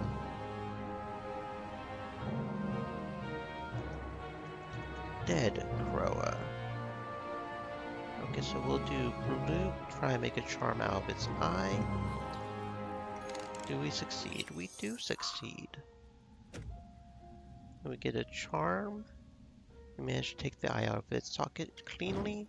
Pick up an unknown accessory which you decide to name Eye Necklace, which gives us crit chance and accuracy.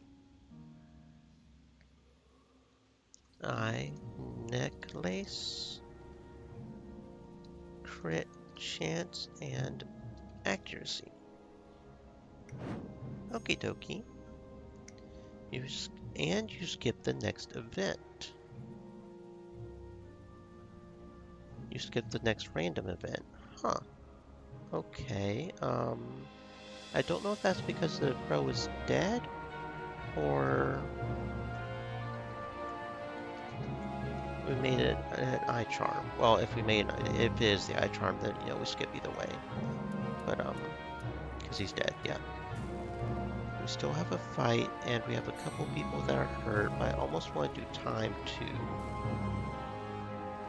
Can we make it through the next fight even though we're hurt? I feel like we're going to at least try. Bouncing things right there. Hopefully we won't regret that. Hopefully we won't regret that.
Okay, so we know if we go with blue, we get a crit chance.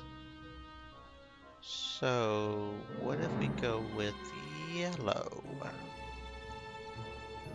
We can potentially fail it, but we will try to untie the prisoner. You get closer to the prisoner, and we succeed, okay? So let's see what happens. The spirits must have cast a veil on you because no one notices you as you untie this poor Vazard. You manage to get away safely. The party's dodge is raised by 10%. Now that is a difficult decision, because blue is... Well, no, it's not a difficult decision. Because blue is a guaranteed crit chance. Uh, and dodge isn't... If it was strength, maybe, or defense, but dodge? I don't know about that. Especially since we actually have to actively roll a 50-50, I think, to even get that.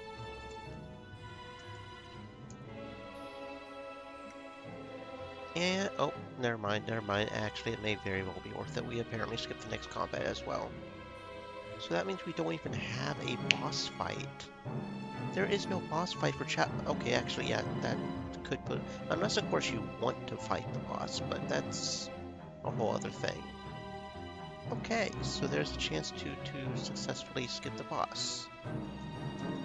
Was not expecting that. And yeah, we can still get the experience for it, just as if we had bought it, which is how they do it. Oh, okay. Yeah, okay. Apparently we can skip the boss fight. The more you know. The more you know. And then we got our little boon. Noticing that her sacrifice's disappearance, the cultists start to look for it. They all leave the altar unguarded, except for the priest who seemingly think they're searching. They're above, searching in the dirt. I don't know if this is different because we skipped the boss fight or not. That could be interesting to see, the difference. So we'll go ahead and do the blue because we are focusing on blue. We'll try to destroy the altar. We try to smash the altar, and we fail. They protect the altar with their bodies and draw out knives with which they counterattack. You hear the rest of the cult coming back. You better not stick around. The party loses 15 health points. Okay.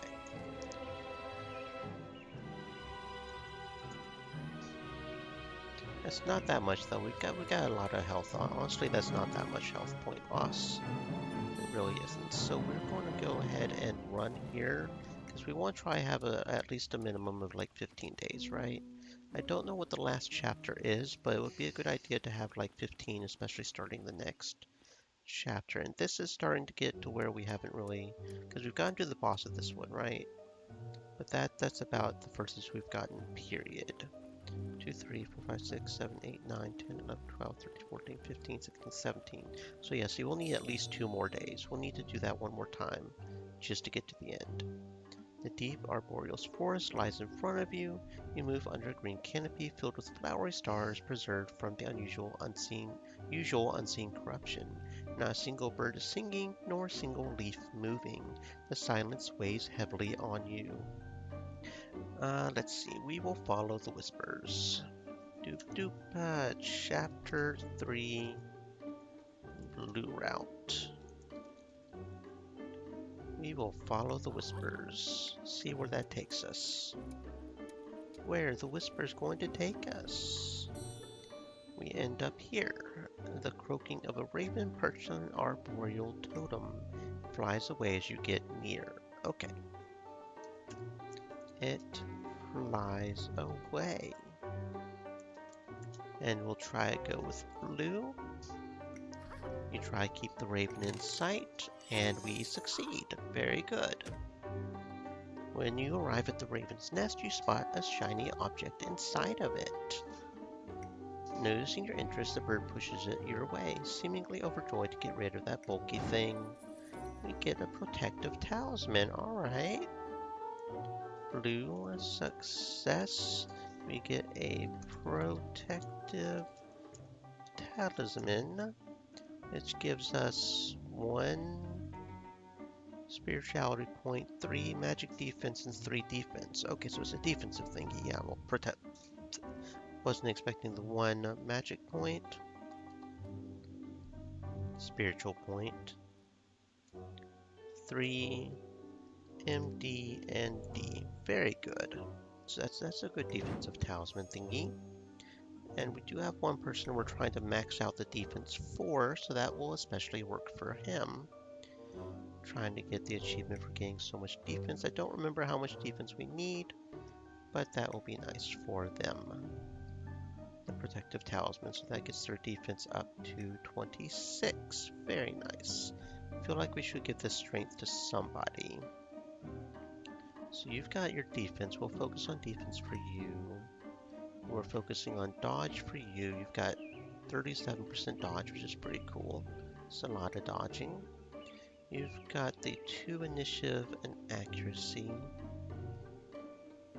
And somehow your initiative is still 1. I'm not sure how that works. Precaution, that's it. So having initiative on this guy is kind of pointless. Right. Okay. Stream elements. Said, stay moist, my So friends. let's see. Hydrate. I probably will go with this. And then we've got you for the accuracies.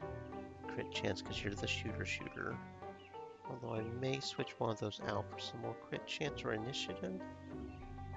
Or just the strength. Take one of these off. That's still 95%.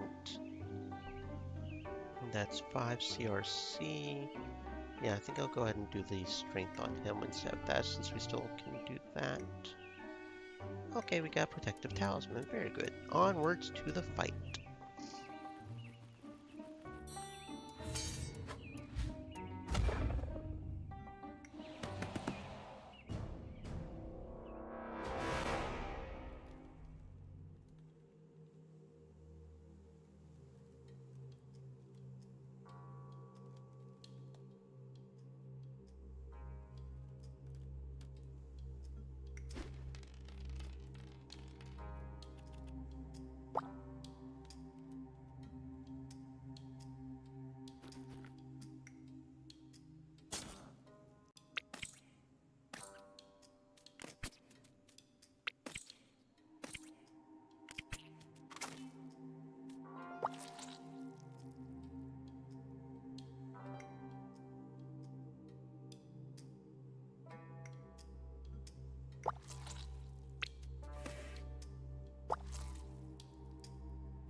A tinkling can be heard in the distance, carried by the wind. Its sad origin quickly comes into view. A skeleton hanged to a tree with a worn-out rope. Bones rattle above a rusted sword lodged in the stone mound. Strange coincidence, or a warning. Alright, so this is a random event. Chapter 3, random. Uh, bones rattle above. And we'll go with blue, and it's a guaranteed, so we'll pray for their soul. The Vazard hasn't joined the ancestors. You feel their presence wander like a shadow. You start a prayer and an echo answers you. Their lost soul asks you to leave, claiming that their punishment is not quite enough. The only chance they deserve is to be left to rot. If they truly feel that way, then so be it. Magical defense up by 3. Okay. Sounds good. Sounds good to me. Don't know how it decides who gets it. Probably like whoever has the lowest, right? Probably. That's probably how it works. In the clearing, you discover a ravaged altar surrounded by 2 totems, one of which has been savagely destroyed. This happened recently. Whoever did this must still be around. Alright. So this is a story event. Quest event. Ow. Ow, ow, ow, ow. Um,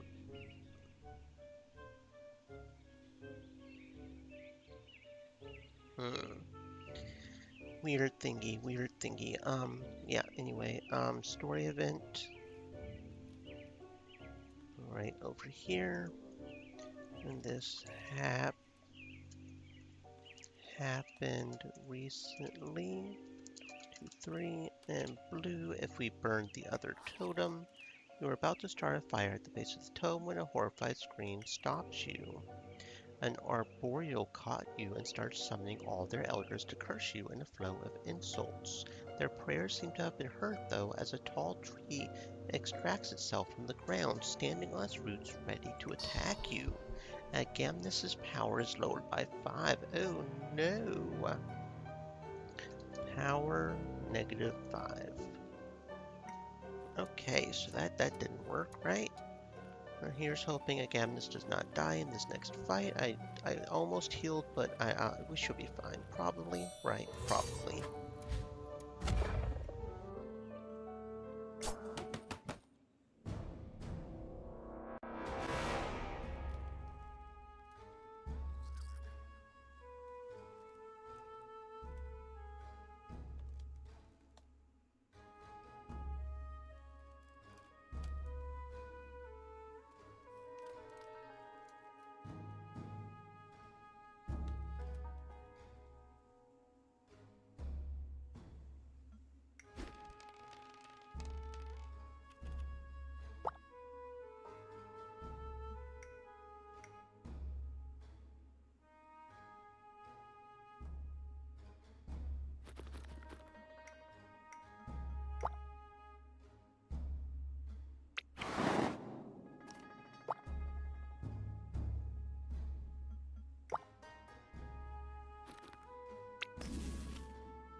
The oak rage finally lies lifeless on the ground. The thought that any trees in this forest could be this kind of monster is frightening.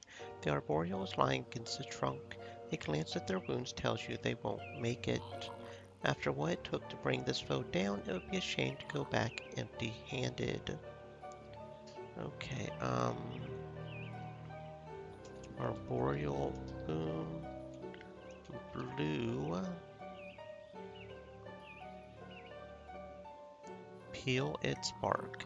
You grab a piece of the bark and try to rip it off. And we succeed. Okie dokie. This oak rage wood is as sturdy as metal. It would be a waste to use it as firewood. Perhaps you could make a weapon out of it. Oak rage bark. So success gives us an oak rage bark. Surprisingly strong and resilient wood, enough to make a good shield, which gives us 5 defense and a spirituality point. Very good for our high defense person. And 1 spirituality point. Okay, very nice. Is it better than our current defense? Let's see, this one gives us 3 and 3. This one gives us 2. So yeah, it would be replacing that. Very nice. We've got 33 defense now, so what weapon should we use? And notice how we lost our items. I noticed that with the last time, when somebody dies, we do not get their items. So that's kind of bad. Now this guy, he has the thorn, so honestly I think I'm going to equip him with a super heavy use. Even though we'll lose the movement, the only time that'll matter is if we have somebody who doesn't do physical and keeps running away. But I think that's pretty much our best weapon. No, maybe not. 2042, that one might actually be better. Actually, we may actually have better weapons where we don't have to worry about that. We lose 10 dodge and 2, but we get 2 strength and some crit. Thinking the Huntress Spear, actually. The top damage might be better here, but the base is better. That's why I go off of this is the base. It's the base damage, because that's guaranteed damage instead of potential damage. No need to gamble if we don't need to gamble, right? See, like the potential damage here is higher, but the base damage is better. Plus, it doesn't have that movement restriction, so yeah, we'll do that. That sounds good. And then we don't even need to rest here because we only have him, and he's at full health. So we'll just train.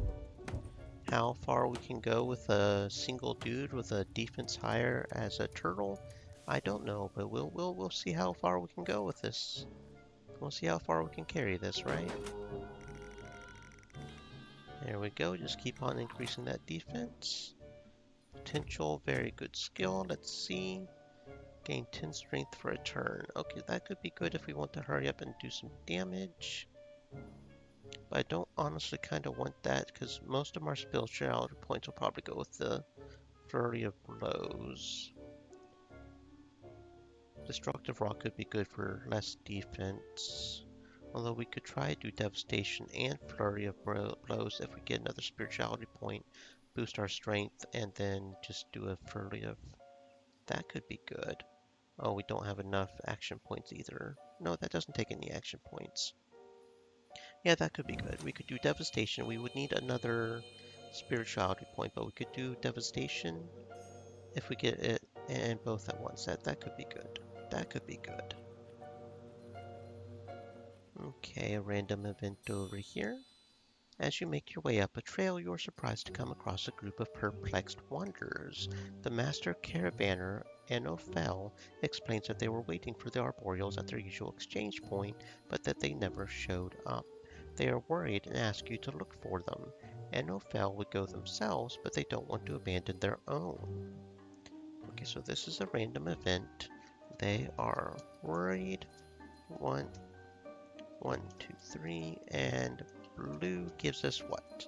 Ask the spirits for advice. Under the curious eye of the wanderers, you open your senses to nature. Soon you feel a keen sense of anxiety. There's something seriously wrong with the arboreals. Without further ado, you dart between the trees.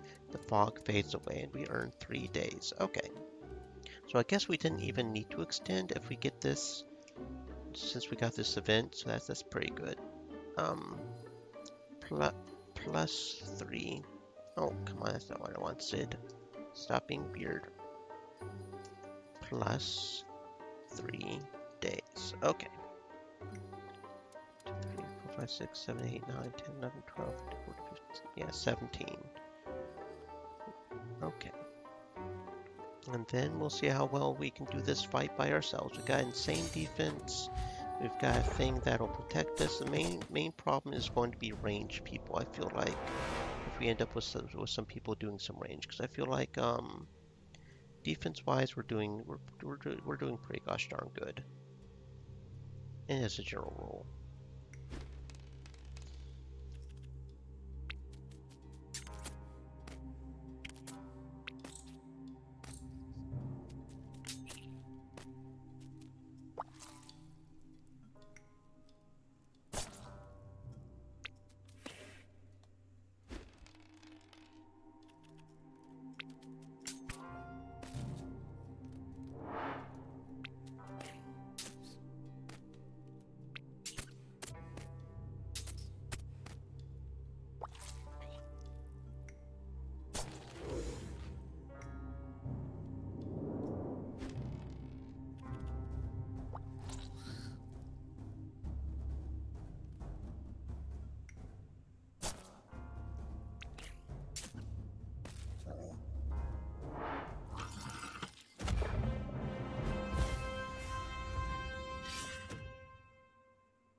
This part of the forest seems to be maintained by the arboreals. Several totems in the area make you think it is a sacred ground to them. You stumble across arboreals sitting in a circle around a young plant, chanting prayers.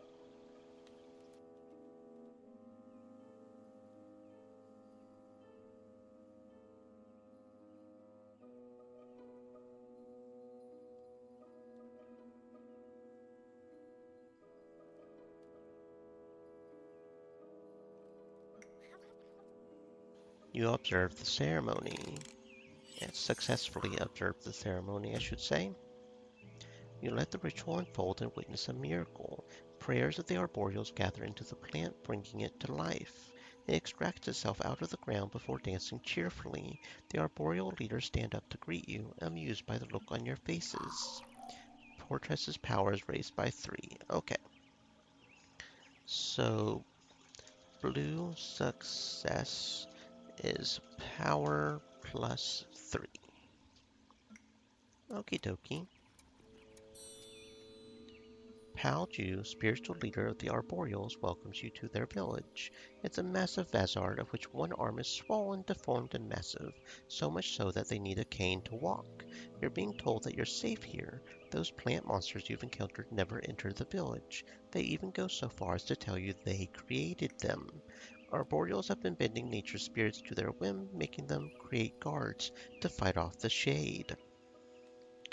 Arboreals have been...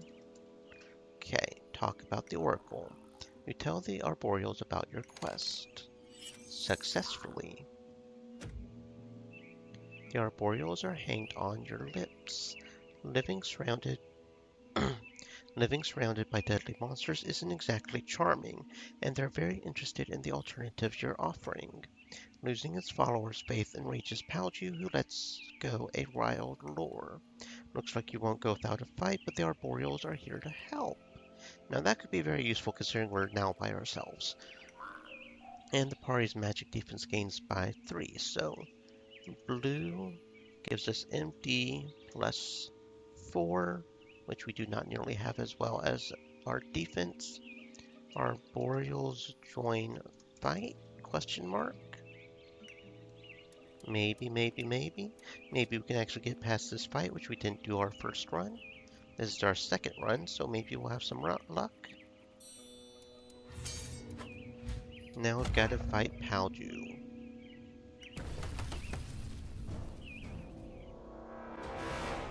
That's something else I didn't think about. Even with our defense as high as it is, if we don't have magic defense to match, it doesn't really matter, does it? Okay, so yeah, we got Daizan and Daliju fighting with us. That's very good.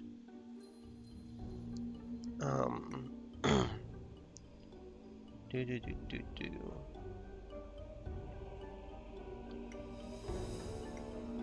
Yeah, so see, Palju, that's physical. That's Cuckoo Tron, that's summoning. So yeah, see this Toxic Spore with the magic damage, that's going to go right through our defense. So that's kind of bad. Toxic Spore is kind of bad. That's the only one though. That's the main one we've got to watch out for is Toxic Spore. There's not much we can do about it. But I don't think those one guys will be too hard to handle. The Coochies. The Cuchooch. Yeah, that thingy. The rummy dudes. Don't remember exactly what they do, but...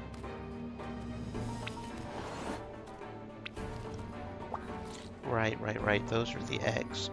Those summon more leprechauns, right? Right. Because they have a turn. Right. Okay, so see, we don't have to worry about leprechauns. They don't seem to do a whole lot of damage to us. So we won't even worry about breaking the eggs.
I might have accidentally made an unkillable beast. Alright, I'm not going to complain too much. Looks like that one ability is kind of broken, right? As long as we maybe get our magic defense up, or maybe get that ability where we can um, gain health when we kill somebody. I'm feeling pretty good about our current guy. He might be the only one left standing, but gosh darn, he ain't going down anytime soon. Win a fight against Palju, first time, hoorah! Destructive Orb ability, whatever that means. Win a fight against Palju. Palju's voices. Win a fight against Palju, yeah. Very good.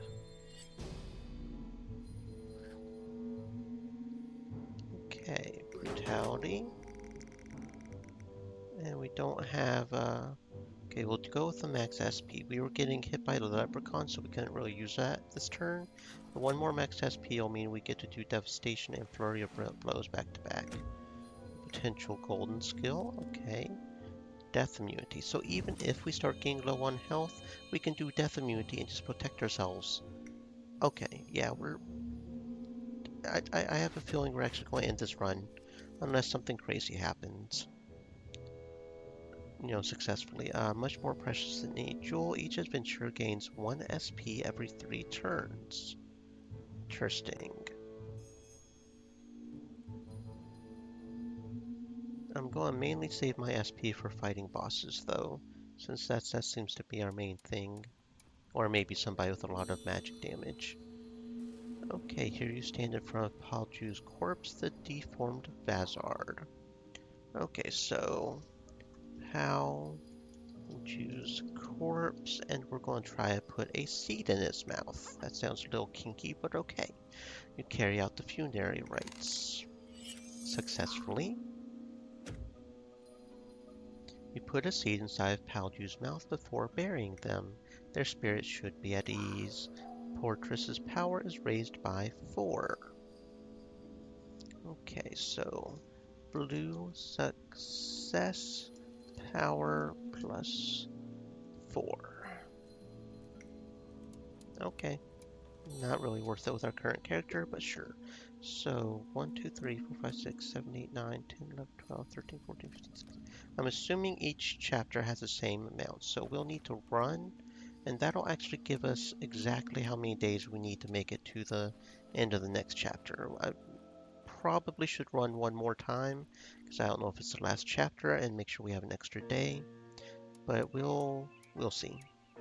The road sinks into the depths of a huge crevasse. The place seems to have been inhabited a long time ago. Gigantic rusted ruins rise all around you, a disarray of rocks and metal, whose collapsed peaks must have reached the sky. The canyon ruins reach the 4th chapter for the first time. Progressing in the sand is much more tiresome than you had expected. Each step takes its toll on you. The high dune in front of you seems almost impossible to climb, but then you spot some footsteps in the sand. Someone did manage to climb it. A whole group of Vazards from what you can see. Did a wanderer's caravan come through here? I don't know, did it? Chapter 4. Blue Route. Pray before you go. You make a prayer before going.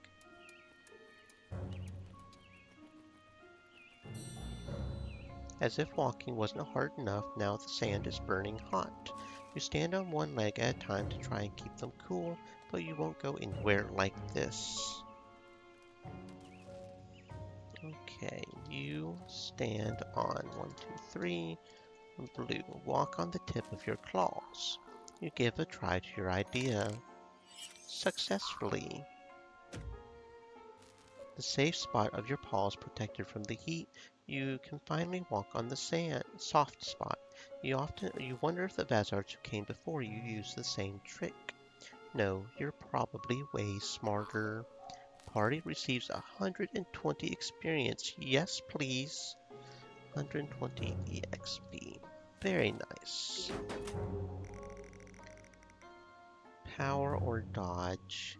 We are trying not to dodge, because if we get hit, that means we can retaliate. So we do not want the dodge, we want the power. Okay, a potential green skill. I don't know if I want to go any more skills unless I get like a gold or something though, because we're pretty good, right? And I prefer my inflicts bleeding to the target, inflict physical damage, 5 strength as long as you don't move during this turn. Okay, well that works. We'll just focus on not moving, right guys? We gain 5 strength as long as we just keep our butt put. That sounds like a plan. That sounds like a plan. And then we get to go do a fight, and we might even find some new people we haven't fought before. What is that? A Larvanom? I don't think we fought that boy before. What's this boy?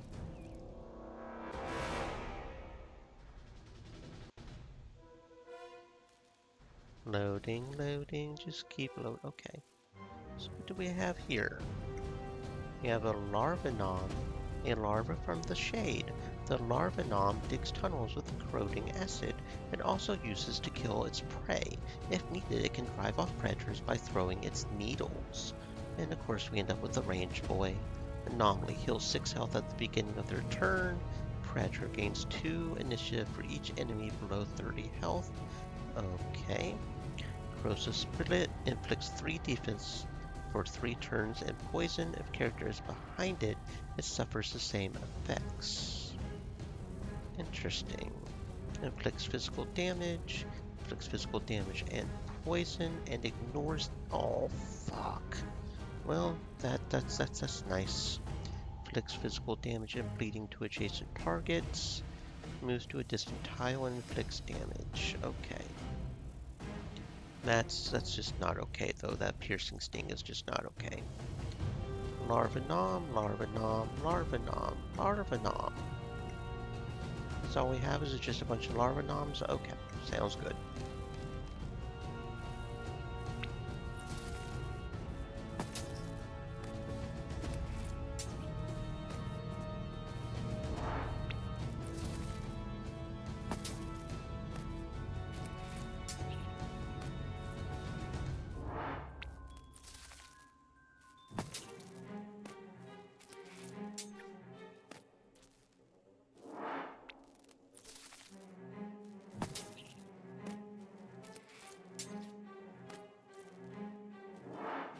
God damn. We might have broken the fucking game. This skill is just a little OP. Like they didn't even stand a chance. They come rushing towards us and we just whooped them all. Just boom, boom, boom. Alright. Alright. Alright. Alright. Alright. Sounds good. Time to loot. What do we get? We get a Fang Head. You think you can hear them talking to you. Plus 2 initiative for each enemy below 30 health. Oh. That is interesting.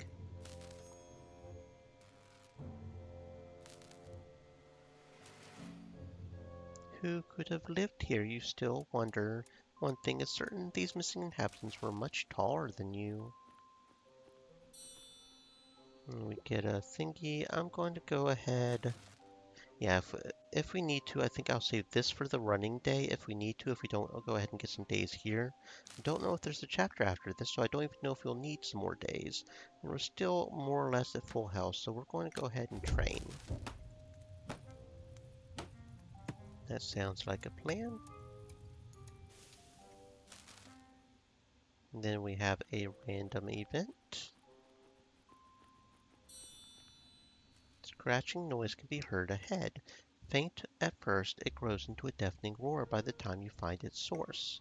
A small metallic being standing on 2 legs, scratching the wall over and over to rip off small pieces of it, one at a time.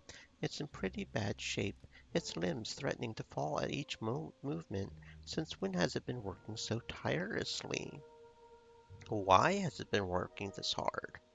Okay, so chapter 4, random. We've got it's in pretty. 1, 2, 3. Look why it's digging. You study the creature. Do we succeed? We do. The creature pierces the rock and the black liquid starts to flow from it. Upon touching it, you feel your power strengthen. Oh, we got experience. Yeah, let's go. Blue success gives EXP. Oh, yep. We're going to keep on with that defense. Battle Aura gives 5 strength to it. We don't have any adjacent allies when you play first during a round. We don't have any initiative, so pretty much all of these are just bad. I may give a spiritual point just to reroll, honestly. Oh, there we go. Scale Breaker. We'll just do that. That sounds good.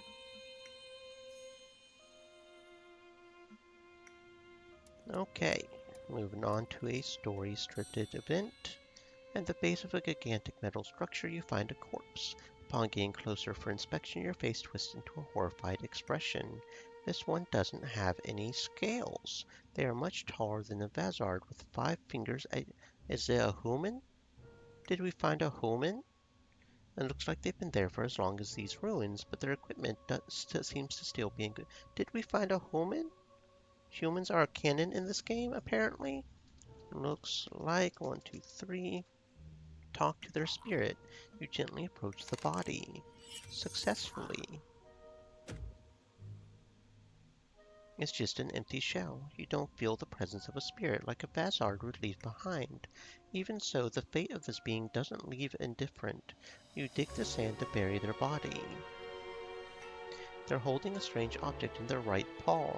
You can see pictures of other scaleless individuals inside it. Their family, perhaps?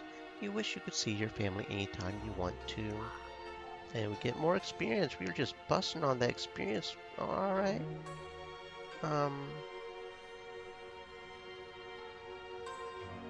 Why was that there? I don't know why that was there. Okay. So we get another 120 XP. We just... Alright. Then we get to fight again. Maybe we'll get some more new characters. Something called a Marley. Oh, that looks like a shocky boy. Let's hope that's not magical damage. And it's... Oh. Okay, you have quite a bit of health and it is just you, so you're like a mini-boss or something? A metal beast created to replace a lost companion. Oh, it's a good boy. Marley analyzes your behavior to guess what kind of game you want to play, and will run away or chase you accordingly with prodigious leaps. Its exposed wires will shock you if it catches you. Whoever created it did so with great tenderness and affection. Oh, it's just a good boy. Mech. Resists bleeding and poison. Makes sense. Energy shield gains defense and magic defense. Scratch. Inflicts physical damage and bleeding. Warning bark inflicts accuracy and dodge for 2 turns. Jumps up to 4 tiles away. Electrifying Sting version 2 inflicts physical and magical damage as well as AP and MP. So he looks like he's going to be a little annoying. That's fantastic. We'll go ahead and put ourselves relatively near him so we can go ahead and get started, because we get more strength if we don't run towards him.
The metal beast finally collapses on the sand, twitching erratically.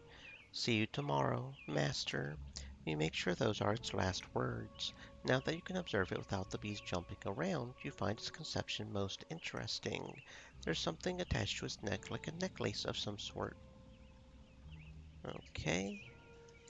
There's something attached. And we'll take the necklace. Gently take off the necklace. Symbols can be seen on it, but you don't know what they mean. What drew you to it was that weird sensation you got, similar to the presence of spirits.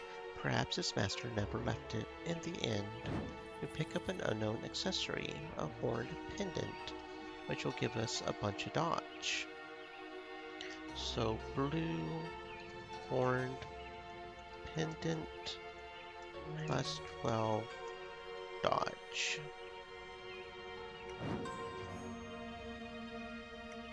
Okie dokie. And then we go to the campfire. We're still not really hurt at all. So we'll just train. Let's keep on getting that experience. No reason not to at this point. And then we'll have a fight. You arrive at a partially collapsed rusty iron footbridge overlooking a deep crevasse. Any fall would surely be deadly, but there's no time to turn back. You've got to move forward, whatever the cost.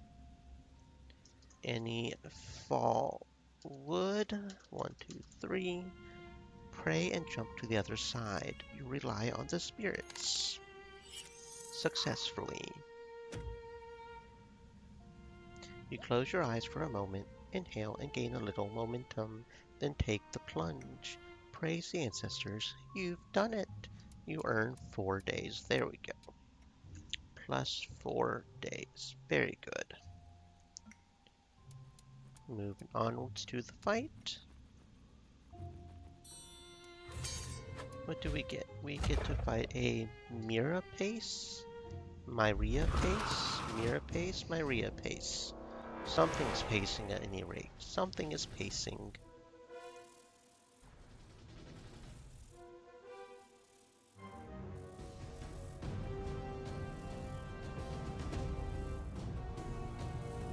Loading, loading, just keep loading. Loading, loading, just keep loading. Loading, loading, just keep loading.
Well, I think we may have broken the game.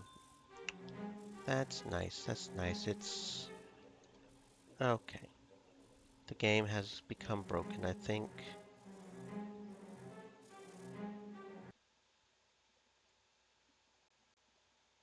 Let's try loading it back up. Not sure what's up with that. Try that again.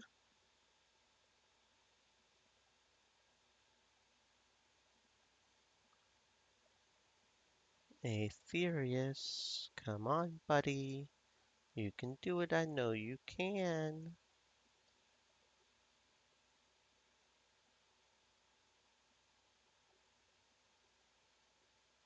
Okay, let's try that again.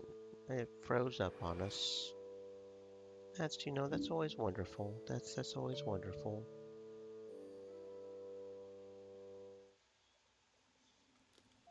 Let's see, where did it leave us? Right before the fight? Okay, let's hope it doesn't freeze up on the fight this time.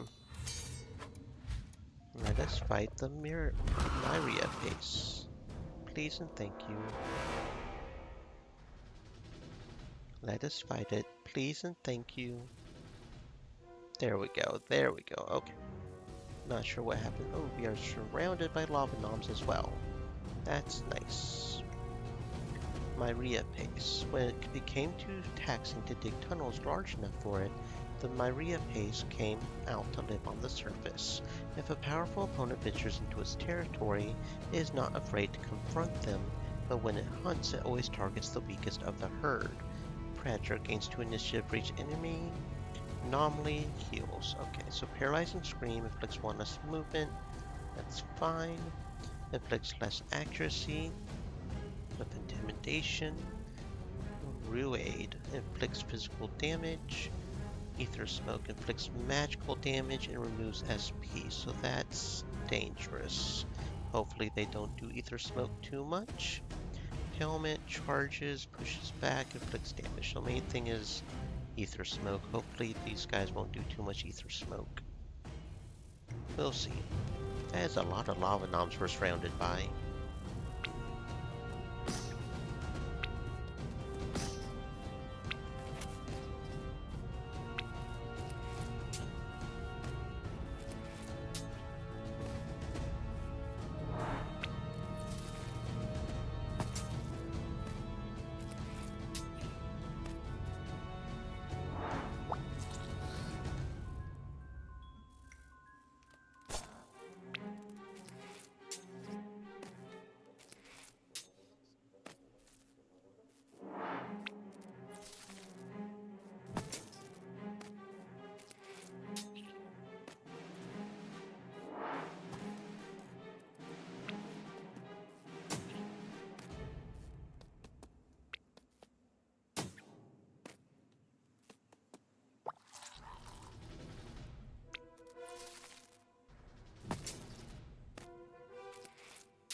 Houses stand before you, made in solid stone, much different from the tents you're used to live in. Sand made its way inside. It's the same state as the rest of the ruins. It reminds you of the scaleless corpse you saw. Everything here is sized for them. Maybe their kind lived in that sort of place.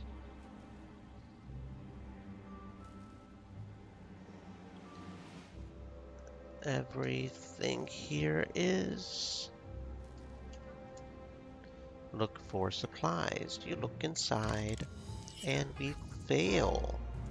We actually fail this time. We've been succeeding quite a lot lately, so...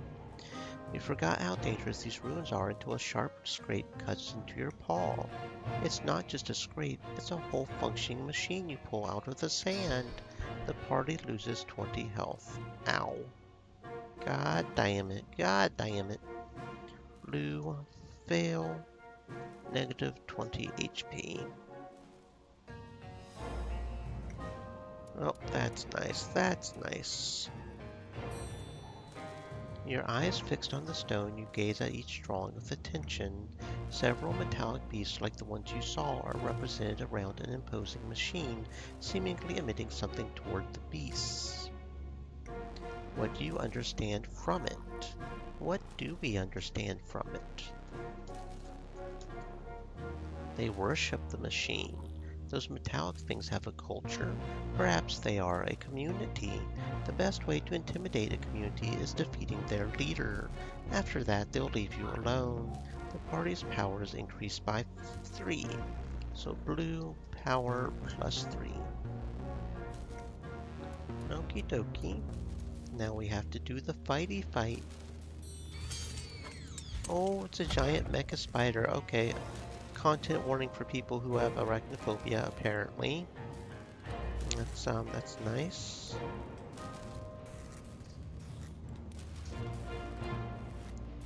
And so is this freezing up. That's also fantastic.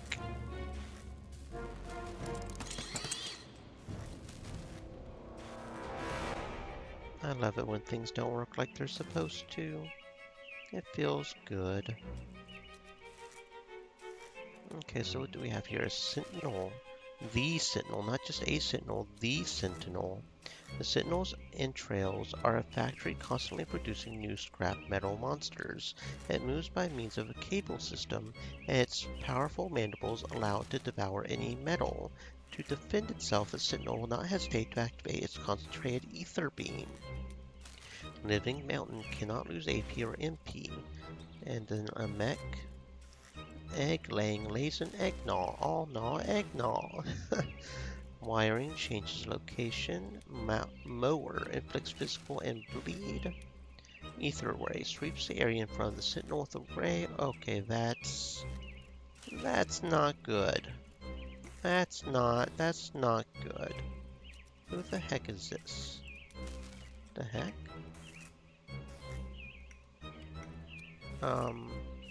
Mika Cell. A powerful shield protects the Mika Cell. It is better not to stay too close to its field of action, or you'll be hit by a violent shock. Its defenses are so impressive that one wonders what would happen if you managed to destroy it. Well, now I am curious and want to go over there and destroy it.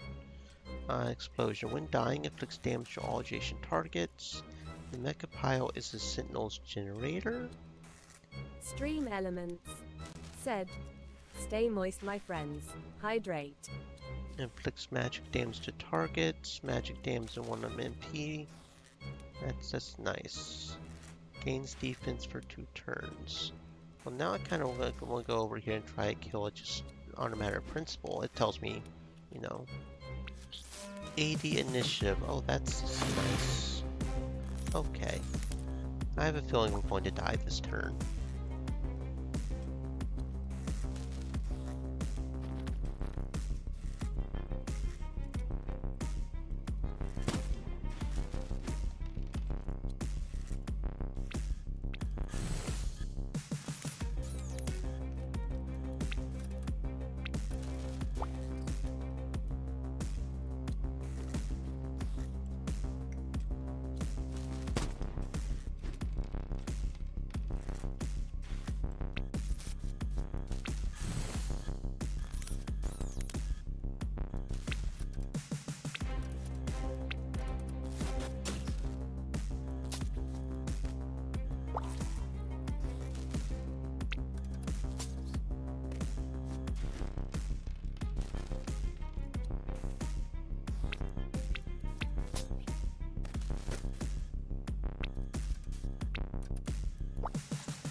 Yeah, that was just not good at all. Like I said, magic damage. Magic damage is what did us in. I figured it would be, but we got pretty far there though. I mean, for having only one character, I was expecting to fail a lot quicker, but we went a lot further than I thought with only one person. All right. That's just fine. That is just fine. Um, let's see. So somehow we only have 4. I don't know how that works. I don't know how that works. What happens if we run out of villagers? What happens if we run out of villagers? I don't know. So, we only have 4 people to choose from, apparently. Not sure what's up with that, but that's what we've got. So, let's get going. Chapter 1. Yeah. We'll still choose the blue at first, because there's still a lot of things there that we don't know about.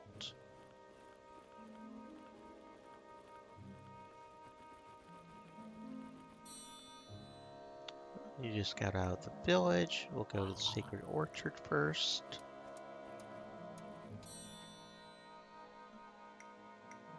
Among the big. Okay, so if we successfully do a blue, we get magic defense. So let's look closely at the trees. The oldest trees are shedding leaves as if a sickness had taken hold of them.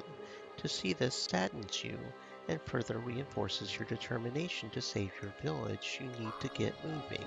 Okay, so see here, I honestly wouldn't even normally choose blue because of the magic defense. I would prefer just getting experience myself. So yellow is plus EXP. So we'll just focus on brutality, I think, because I like the brutality. I think I will have somebody do magic, though.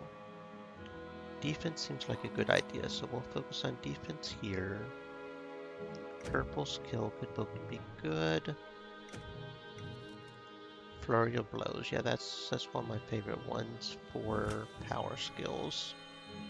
If we ever have the action points to do it, of course. Don't like how it only gave one person EXP, but, you know, EXP is EXP.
After hours of trudging through thick undergrowth, you realize that you're lost. The sun is veiled and you're having trouble finding your way. Which way to go? Alright, the sun is... Let's go to the left. You head resolutely to the left, and you fail to do so properly. Your instincts must be a little off. It takes you back a few hours to find your way back. It's cold, you're tired, and monsters are growling around you. Not a great day. The fog moves up and you lose 2 days. So blue, failure, -2 days. That's nice. Which means probably if we succeeded, we would have gotten more time. But we failed, so...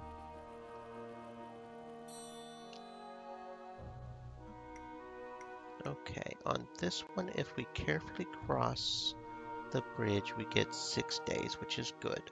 But we want to see what the others do, so we'll look for another bridge.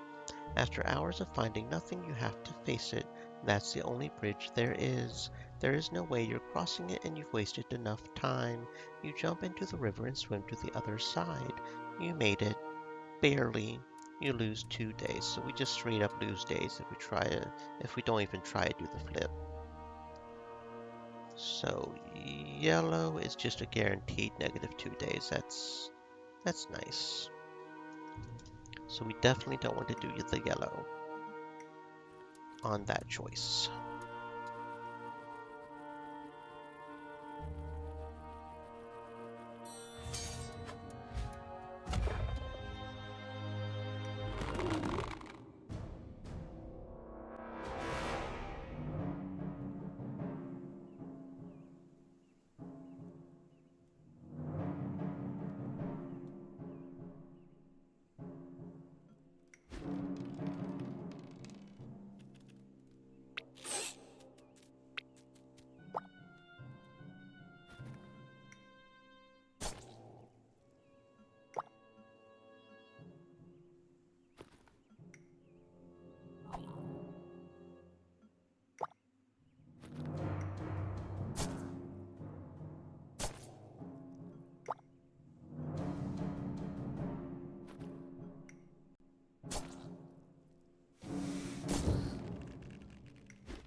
Why do these monsters roam the wilderness?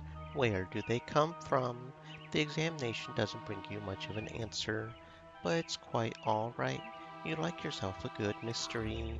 You gain experience points. Now that one's a bit more of a close call. Plus strength could be good. but general overall experience could be good as well. Yellow plus EXP. That was a bit of a closer call, but the blue could potentially fail, and that's always kind of gets me leaning towards, the other. Let's go ahead and up power. Give all allies +4 dodge. That could be good. Predicts to all enemies negative dodge and accuracy. Yeah, let's go with evasion.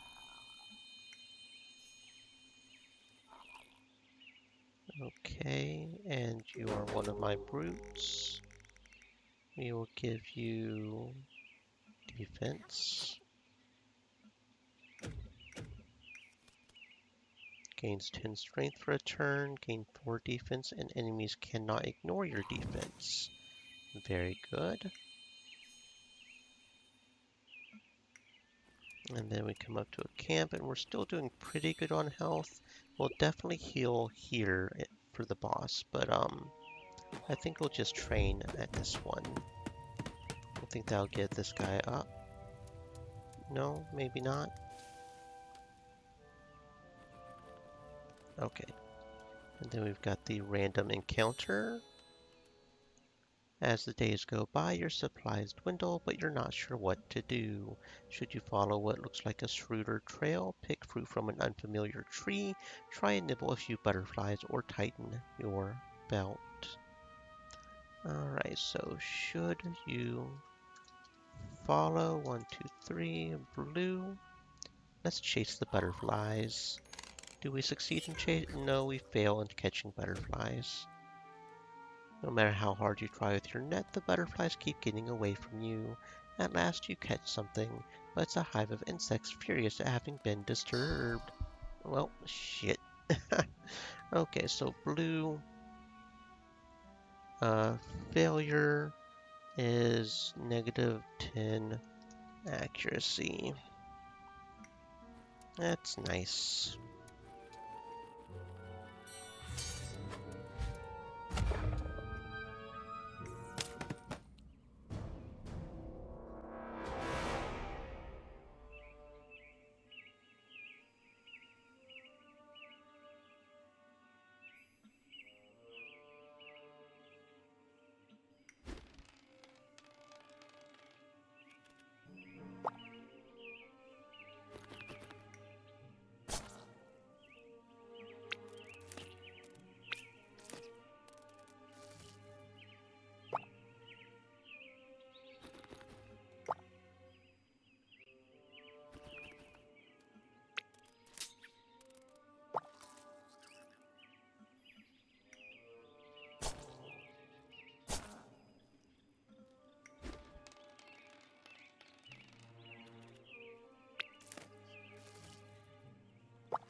You decide to rob the Wanderers, and we managed to succeed the first time. Very good. After having accepted their company, you sneak at the back of the group. There, a heavily packed Harstag carries the packages of the Wanderers. No one notices while you go for a little snack, a well-needed one at that. Okay, so it's the same thing as if we had succeeded with the blue, it looks like. We get the nuggets and then we get the health, right? Yeah, okay, so yellow and blue both have the same thing. Interesting. Yellow and blue success. That is interesting. Either way, we get the nuggets and that's okay.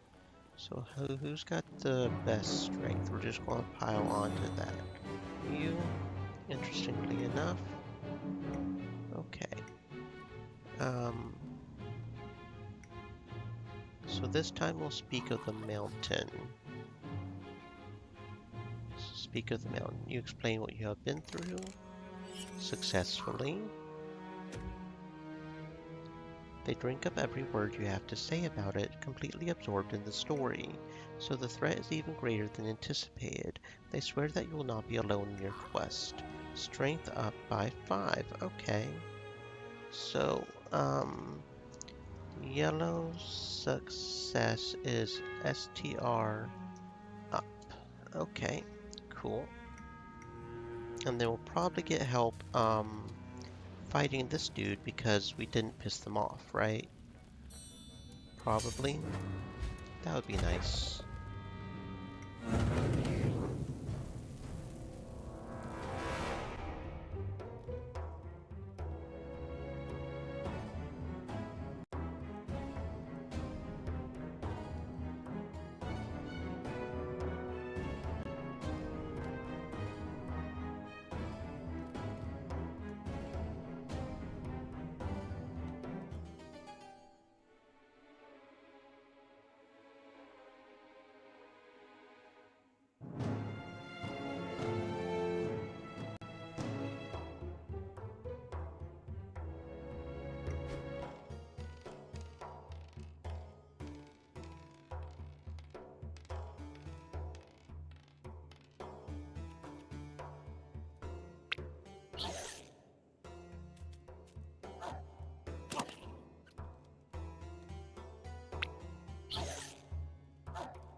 You spend a good amount of time dissecting the Muleton corpse.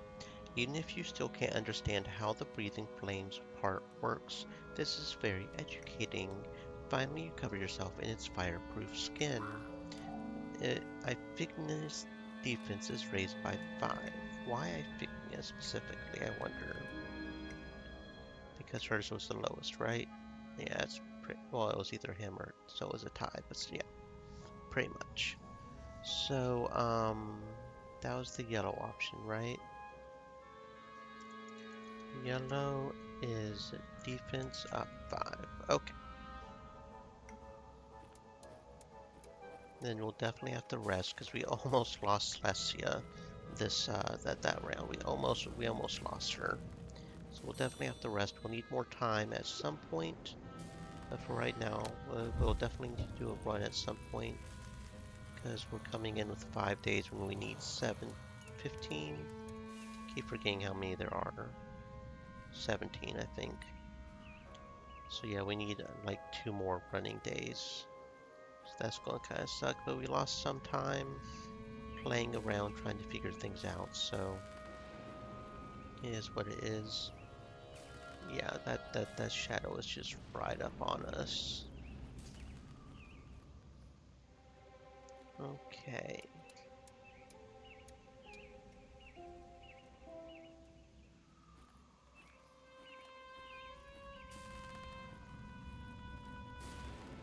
So we will still do the blue, right?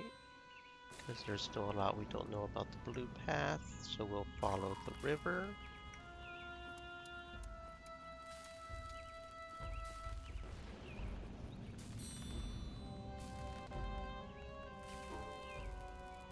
Okay. So we want to look for an exit, right? Because we haven't done the yellow yet. In the dark, the faintest ray of light is plainly visible. That's what allows you to quickly find an exit and leave this haunted place. You just get an accuracy raise of 5%. Okay. So, yellow is accuracy plus 5. Sounds like a plan.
As you search for a way to cross a river that has neither a bridge nor a ford, you catch sight of a bloated body being tossed about by the current.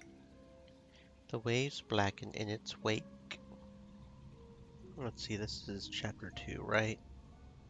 I gotta remember what chapter I'm on. Okay. Chapter 2, random. The waves blacken. Let's pray for them. You appeal to the spirits successfully. You hear a painful cry of distress coming from the body and call upon the spirits for help. The cry stops. Has your prayer been heard? Slasia's power raised by 4. Okay, so yeah, that probably took into account that she's the mystic, right? Yeah, so even though she wasn't the one with the lowest, it took into account that she was the mystic. Okay, very good. So it does take that into account. Good, good, good. And blue blue success is power plus 4. Very good. Okay, and now for the scripted event.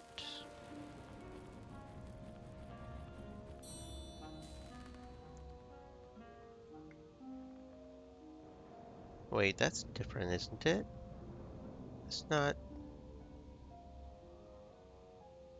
We've never had an avalanche before, have we? The ground is shaking.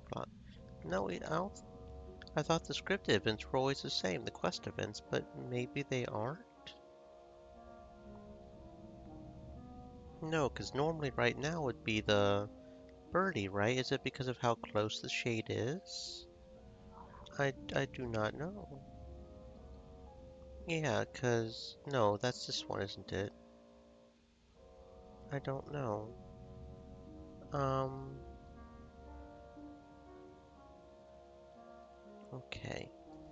You look at 1, 2, 3, and we're going to just not stop. We're just going to keep running. You soon discover what caused the avalanche in the first place, a furious Croakook hitting his towns on the rocks. It's directing its anger at you now. Turf's initiative is raised by 2. So blue is initiative plus 2. So not sure what's up with that. I guess the quest events are not as guaranteed as I thought they were, maybe. Maybe it has something to do with how close the guy is, because we don't normally have him this close. And it's looking like it's causing a fair bit of lag on the game. Maybe. Yeah.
Extreme Elements said, "Stay moist, my friends. Hydrate."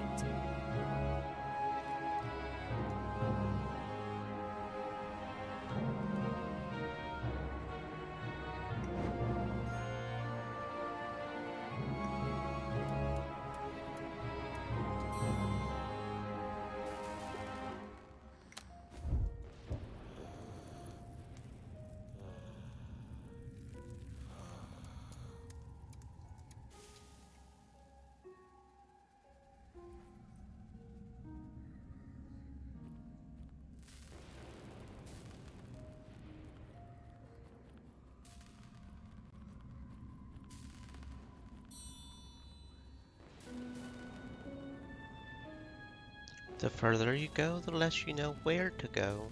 No matter how hard you keep your eyes on the column of light, it never seems to get any closer. All around you are echoes of voices and whispers on the wind, all tangled and contradictory. All around you, listen to the whispers. You concentrate to better perceive the murmurs. You catch a few words: guard, mad, chase. Mad people chasing you. Your instinct tells you not to dawdle. The fog fades away and you earn 5 days.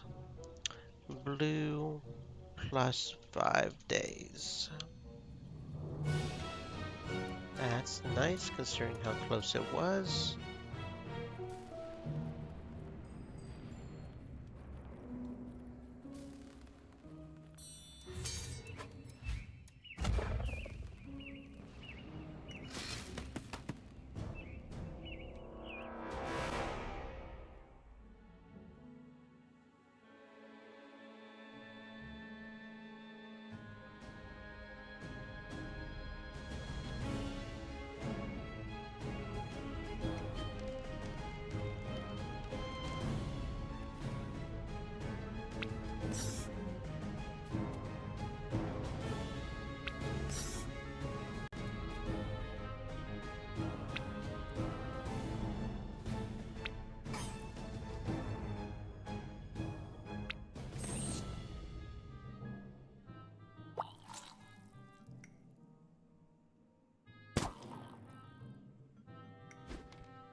So much blood, hard to believe it's yours. You blink, but the pool gets darker and darker. Your fangs chatter. You are lost, disoriented. Then you beckon. The end is here this time. No more spirits to save you. All your fellow travelers are dead, and it's your turn to join them. You didn't make it in the end. You are going to die, and no one is going to put a seed in your mouth to allow you to join the ancestors. The thought makes you suffocate with anguish. No one will be able to save your village either. The protective barrier will eventually break, and the shade will devour all the wilderness. Shattered by your failure, you breathe your last.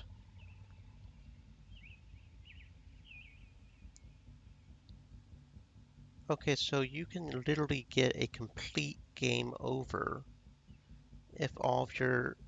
So you only have like 3 runs to do it?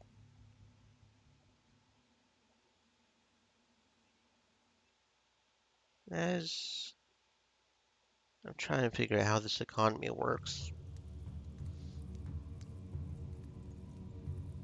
We just completely and totally got destroyed.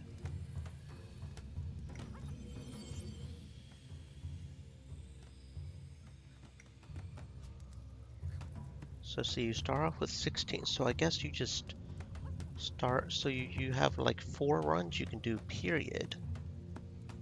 And then that's that.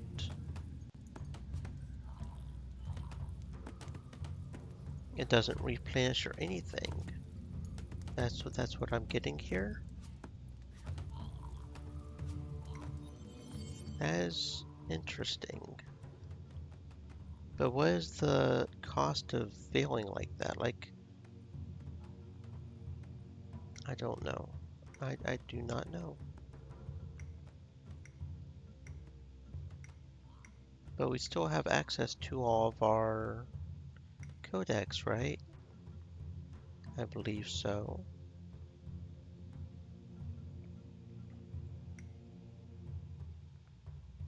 Play a very spiritual Vazard. We still haven't done that, huh? Palju's voices seems pretty nice.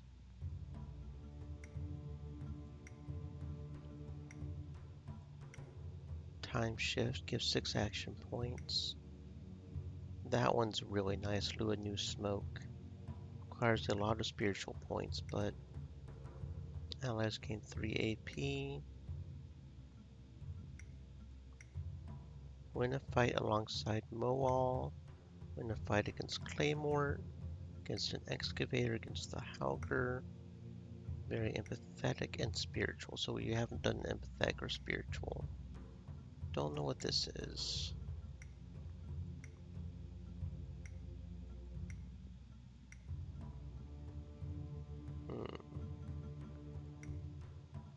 Then we can also sort it by this.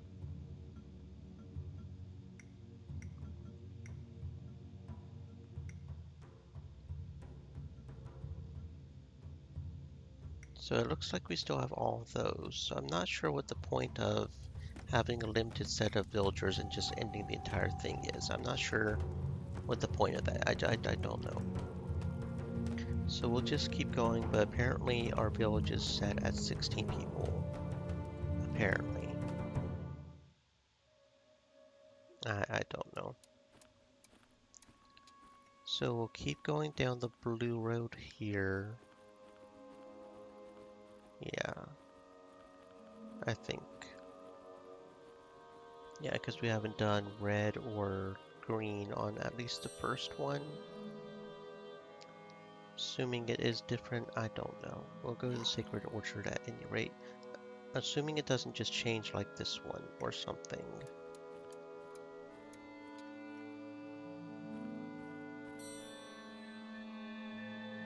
Orchard's pretty close. Okay, so let's try green. Cry over the death of old friends. You kneel in front of a tree. And we do it successfully. Well, that helped a lot. You're feeling so much better now. You've always felt that the lost ones were still with you, in a way. The party's magical defense is raised by 2. Okay, so that was the green one, right? Green MD +2. So I don't feel like that one's really worth it. But okay, so that's pretty much the same as the blue. Because the blue one successfully is the magic defense +2 as well. So is there really not a whole lot of change between some of these? Blue and green both get party magic defense +2. I don't know.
Okay, we succeeded going left this time.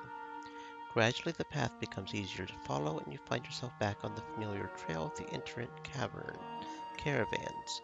The path is now clear and you no longer have to struggle to clear away the branches. So that's pretty much a gamble, it looks like. We either lose 2 days or we potentially gain 6 days. Right there. Okay, I can see that. That might be a gamble that might be worth it. Because that would essentially allow us to do more campfiring experience instead of having to spend a day running. Come across a stream. Okay, so safety isn't the first. So the blue successful is 6 days, yellow is -2. So let's see what green is. I have a feeling cross it fast is probably the same as the blue. It feels like that's where things are going. But if we fail, obviously it's probably the same. Look for a ford. The ford is where you remembered. Here the stream is nothing but peaceful and shallow. You cross it without even thinking about it. Okay, so that's an experience point one. So green is an experience. That's depending on how many days the blue and red would lose us. I'm not sure completely about that, but that could be good as a just safe alternative there. Let's see, max health or initiative. Let's go with max health. Okay, and let's go here and here. Altruism inflicts damage to caster. I like the fact that it's healing, but I don't like the fact that it's damaging me doing it. So we'll go with care, which is 15 dodge to adjacent allies. I'm not sure how it defines adjacent allies, probably just the ones immediately close to me, like 1 square away. 30 experience points is nice though.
You're still trembling in fear from the fight, but you've managed to win, and now your opponent's corpse lies on the ground as proof of your victory. Gazing upon it, you don't feel afraid anymore. You feel strong. Crit damage raised by 15%. Okie dokie. Green crit D plus 15. So I'm thinking yellow for that little bit of experience.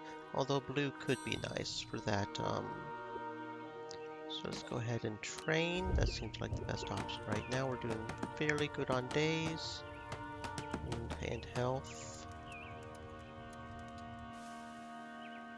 Did we get any level ups from that? We did. Our mystic.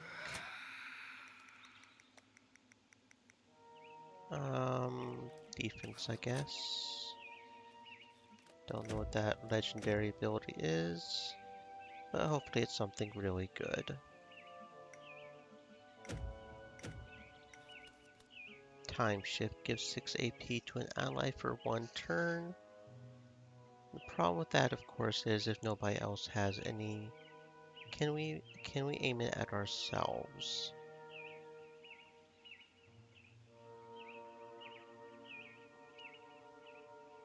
I'm going to go ice armor actually. I feel like a higher defense would just be better, considering how little I use action points. And then you're one of our brutality boys. Defense, although I probably should go magical defense, shouldn't I? Passive active, validate. 5 strength when you play first. So that would require us having high initiative, which we don't necessarily have. Opening is good for if we was to suddenly jump, or if we get that one axe that makes it impossible to move, we could do opening and just jump over. So that could be good. Potrays, our other brutality person. We get some max health here. A purple passive. Wonder what that one is. Thorns. Yes, abso-fucking-lutely. That is a very good passive. I'm glad I got that passive. Okay. And then random event next, and then a fight. Probably heal on that torch after the fight, so we can do the boss. Okay, so it's the Pillar of Light again. Light seems so close. The blue is power plus 3, right? So what's the yellow? Stare at the path ahead. You look far ahead, and we successfully stare ahead. The pillar of light is so far away. For a moment, your determination falters. You gaze at the road ahead. Looks like there's a shortcut over there. Even further, there's a meadow that would be perfect to ambush you. With experience, it becomes easier to spot this sort of thing. You're surprised at how much you got used to traveling. You'll see the end of the road. The fog fades away and we earn 6 days. Very good. So that was the light seams. The yellow success is plus 6 days. Very good.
Your travel becomes lively and entertaining considering everything that you discuss with the Wanderers. They've traveled so much and learned so many things. We receive experience points. Okay. So, green is plus 15 EXP. Honestly, I would be tempted to go with that. I don't feel like recovering health here really would help as a general rule. Unless we had like one person that was low health and we just need a little health. And nuggets is only one strength. I mean, I guess that could help, but I would prefer the experience here, honestly. And it's not even guaranteed we get the nugget or the recover health because we could lose the flip, which would lose our entire party, our extra people to help fight the moo. So while you're walking together, okay. So this one. This one is party initiative. This one is strength. So what about green? Tell about the warriors from your village. You explain what you have been through. And we do it successfully. Very good. They drink up every word you have to say about it, completely absorbed in the story. So the threat is even greater than anticipated. They swear that you will not be alone in your quest. Morsyra's strength is raised by 5. Morsyra. Yeah, so it's probably the one that was the brutality specifically that had the lowest strength, right? Right. Okay, so green is strength plus 5. So it's the same as... So it's the same as the yellow if we succeed. So what's the point in even... It wasn't a party strength up, right? The yellow wasn't a party... I don't... That feels weird. Was the yellow a party strength up? Because honestly, even if it is a party strength up, just to make sure we don't fail.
We successfully drank the blood.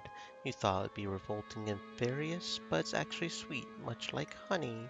A pleasing warmth runs through your body. You feel invigorated. Recover health. I see. So if we drink blood, we recover health. Okay. Plus recover 20 HP.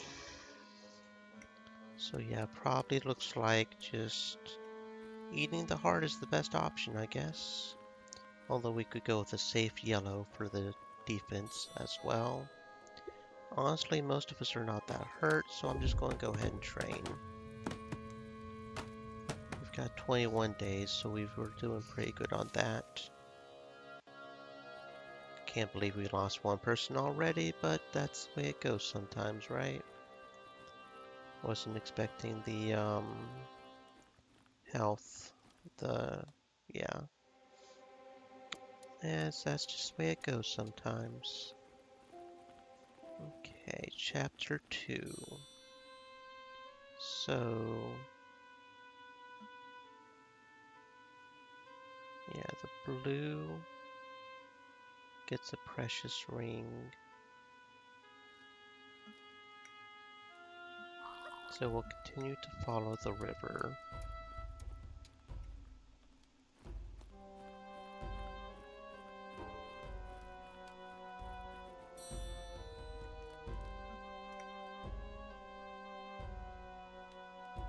This is different. The river flows inside a cave in which you discover several tombs and graves.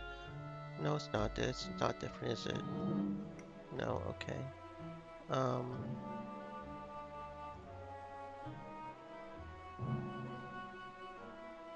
Yeah, because if we pray for the dead, we get a precious ring.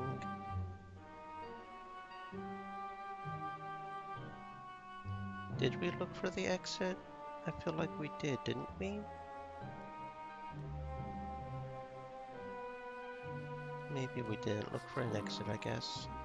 Faintest ray of hope, that's what allows us to find it. No, it is. Why did I have that down here? Gosh darn it. Turtle, if you're going to do a note, you need to make your notes better. Come on now. Silly, silly turtle. We did do a yellow. I just had it in the wrong place, and I didn't trust myself.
A thick mist rises around you as the snow begins to fall again.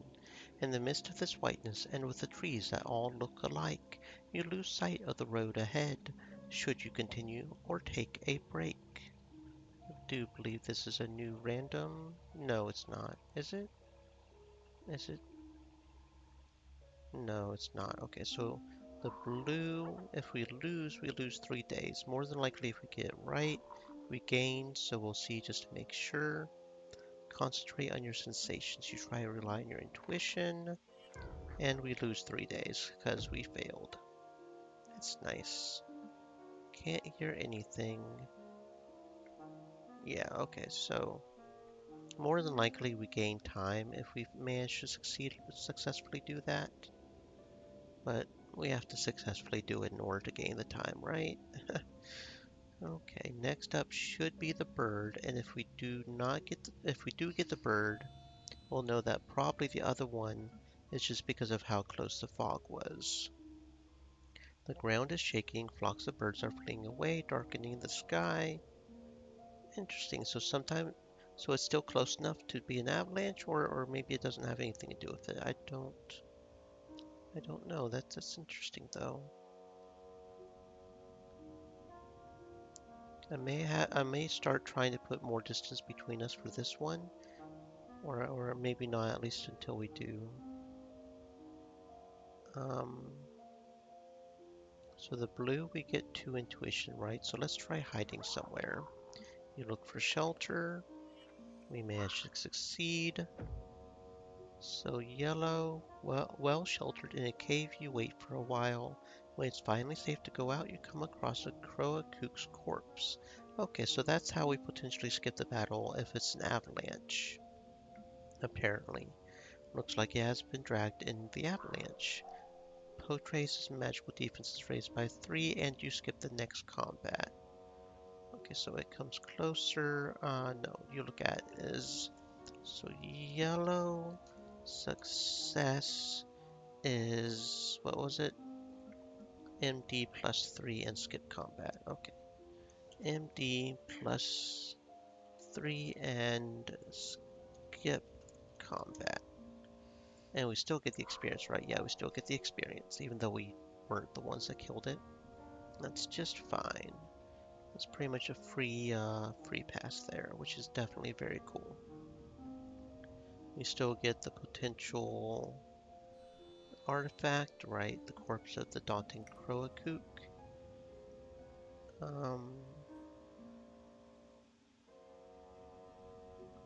let's see. So the yellow beak is pretty much pointless, I think. Yeah, because we've got a 2539 gun.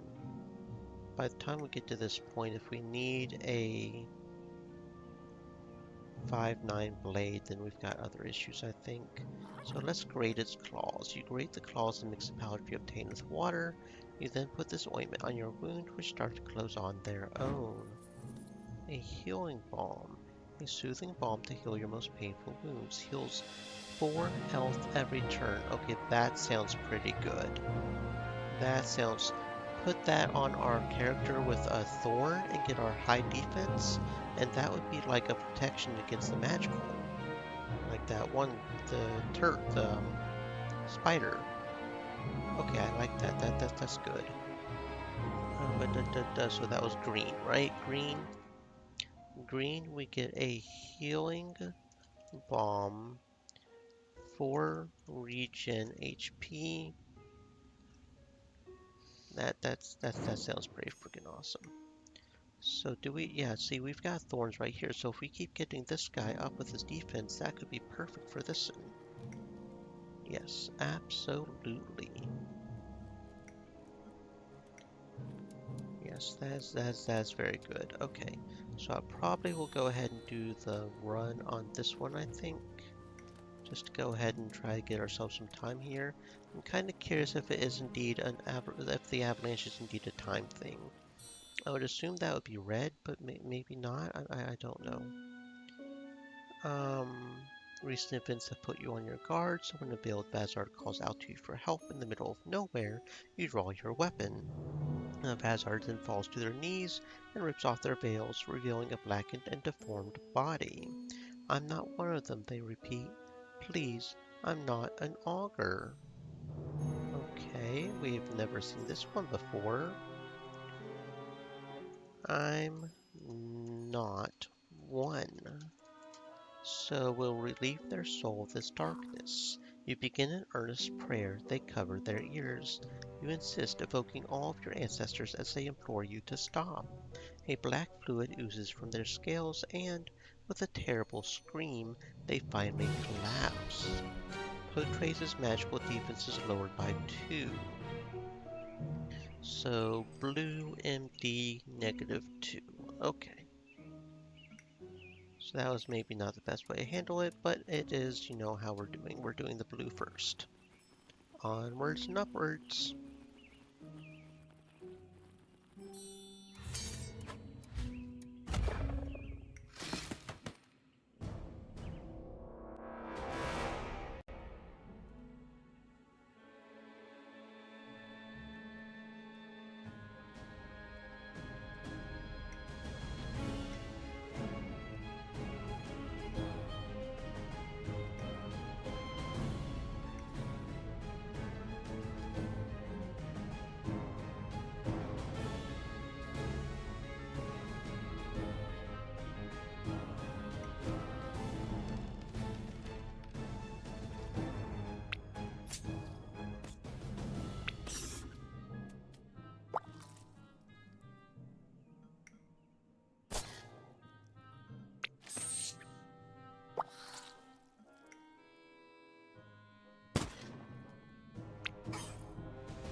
Stream elements.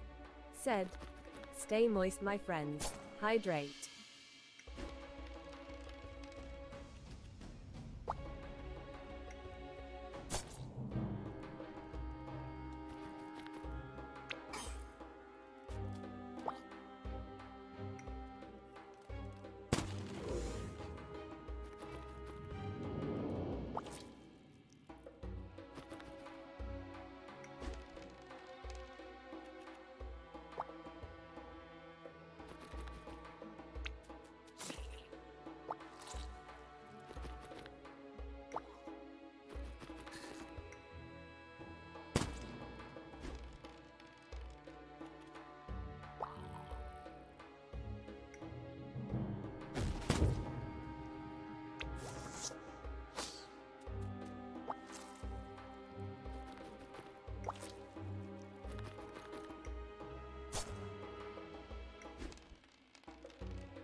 Okay, so this is different too. I'm not sure why it's different, but it is apparently. Blood has been spilled on the ground and it's recent. You follow the trail to a wounded Vazard with black scales facing a Ravenclaw. Okay, yeah, sure. Not sure why this is different, but apparently it is. Because this is normally when we would, follow the procession, right?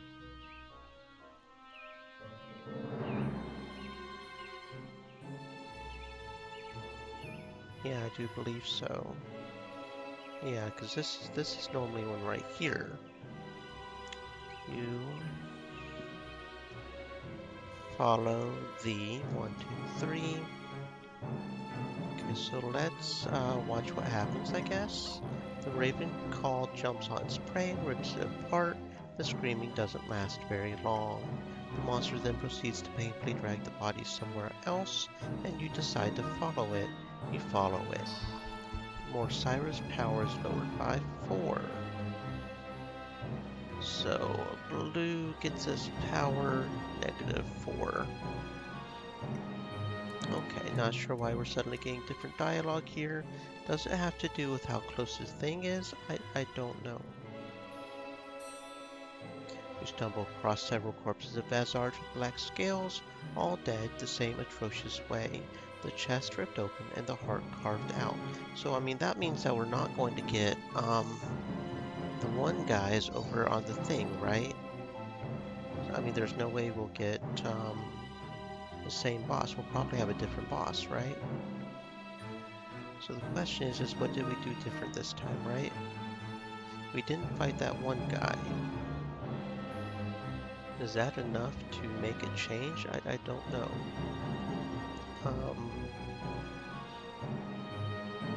You stumble across and we'll look at the bodies. You try to understand what happened. You were successful. The sacrificed are all from the same tribe and seem to have been firmly tied up during the ritual. On one of them you discover an artifact blessed by the spirits. A hooded individual suddenly appears in front of you and demands that you hand over that object. You make it clear they'll have to come for it. We got an ashen stick. Sacrifices violence to the mind. Each adventurers gain 1 SP every 3 turns. I see. So this is pretty much just to do like a magic or something. Strength and initiative. That's interesting. Blue, ashen, stick, party, 1 SP every 3, 2, 4, and -10 STR INT. Okay. An interesting little sticky thingy. And Clotrace's power is raised by 3. Okay.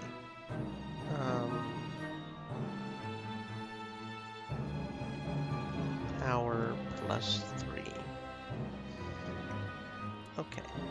So is the boss the same, or because it looks like the little cult thing still happens successfully? Yeah, no, we still fight Iliok. He wants our stick. I guess he's still hanging around after the mass sacrifice for our fancy sticky. Honestly, I wouldn't mind giving it to him. He can just have our stick.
You pick up the strange artifact teeming with ether, and strange power tries to overtake you.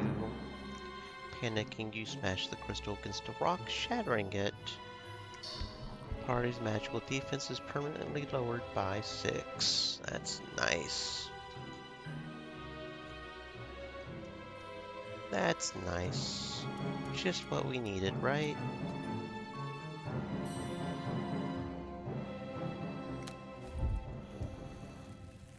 Okay, but we at least got past that guy without any spirits. That's kind of cool. Not completely sure if I'm going to max out this as a perfect game, just because I know I'm not the best at, these sorts of things. And there is one for fighting some unknown thing we haven't even gotten to with no spirits. I may just focus on at least beating it with spirits, but we'll see. We'll see. Okay, so here we go, deep in Arboreal's forest. Let's follow the whispers, chapter 3. Follow the whispers.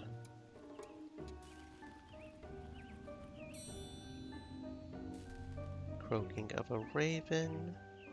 Blue success, we get a protective talisman, which is pretty cool. So what happens if we follow the raven as opposed to letting it guide us? Which, I'm not sure what the difference there is, but you try to keep the raven in sight, and we fail. Twirling between the leaves, you lose sight of the bird in an instant. Lost in the forest with no idea where you are, you try to remember what the trees looked like on your way here to track back your steps. The fog moves up and you lose 4 days. Well, that's fantastic. Yellow, failure, negative 4 days. That's fantastic.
You are walking peacefully when a storm breaks out. Suddenly, a powerful rain showers down on you as lightning rips the skies and strong winds lash at the trees. A powerful rain. Let's go with the wind. You feel yourself being lifted off the ground, and we failed. You're violently thrown down on the ground. Another reminder that Bazards don't fly. The party loses 10 health.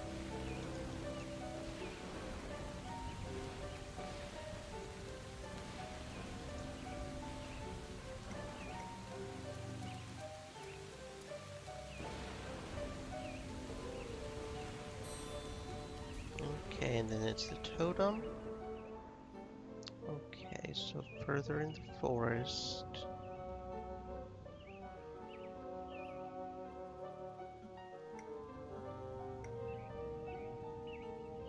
Okay, so this is a little bit different because this one of the totems isn't broken right now, right? Right. Yeah, because this would be this happened recently as in one of them broke, but this is different because one of them is not broke this time. Further in the... So let's let them guide me, I guess, to look at for other totems. And we were successful this time. The totem you are heading to bursts into bits as a moving tree smashes its branches on it. You stare at it for a moment, processing the fact that a tree is moving, but you're quickly brought back to reality by the war cries of an arboreal rushing towards the monster. The party's... But we succeeded, didn't we? We succeeded and we still lost initiative. Okay, that's interesting. Blue, success, -2, initiative. That's interesting. That even though we succeeded, we still didn't succeed, in a manner of speaking.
Mr. Bell said, hanging out is good for the brain, I hear.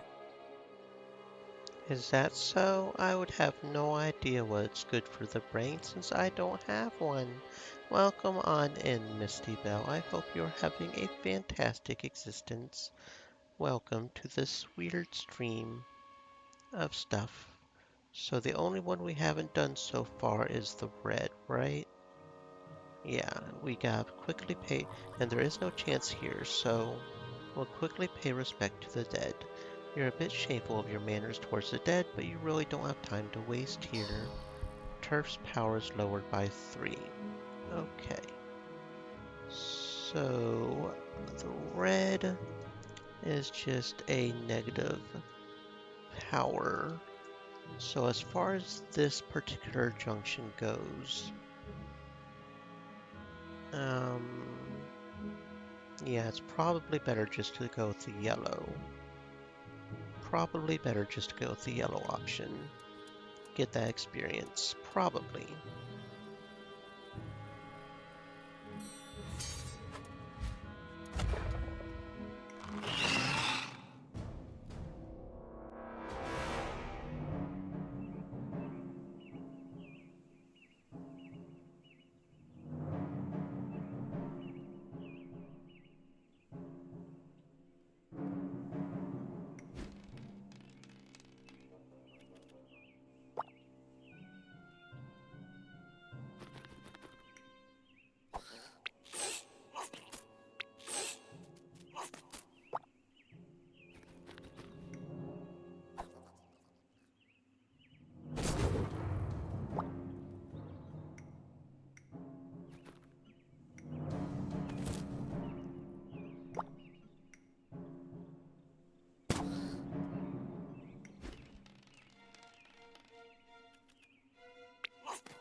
A freezing rain suddenly showers down on you.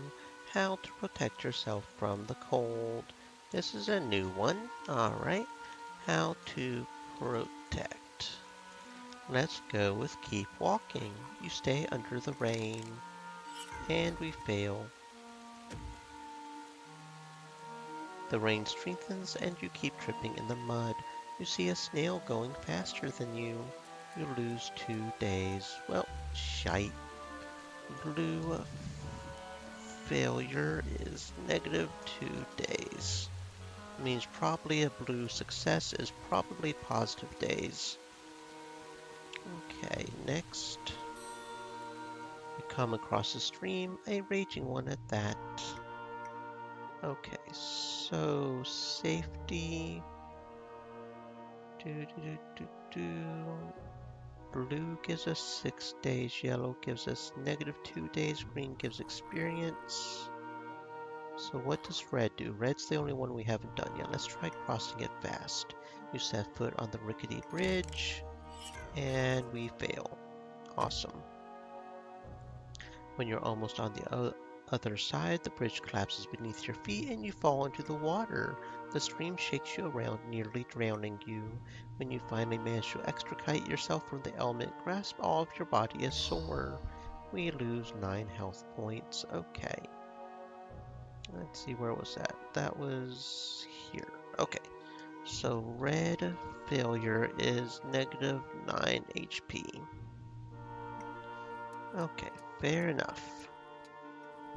So yeah, I'm thinking maybe green just for the guaranteed experience. The plus 6 days could be good, but I think green for the experience is probably just the better option overall.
Okay, what have we not done here? Blue gives us strength.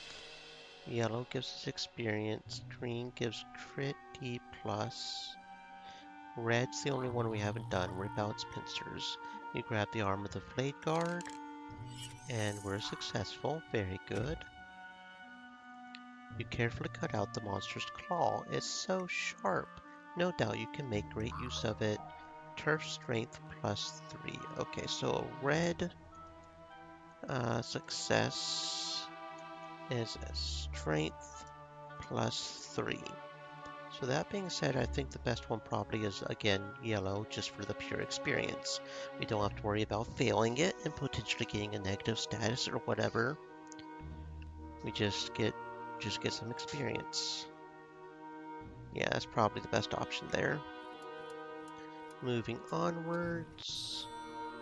I think I'll be ballsy and go ahead and try running. I probably should heal, but we're only one fight away from the boss. I think this one's just a couple scorpions.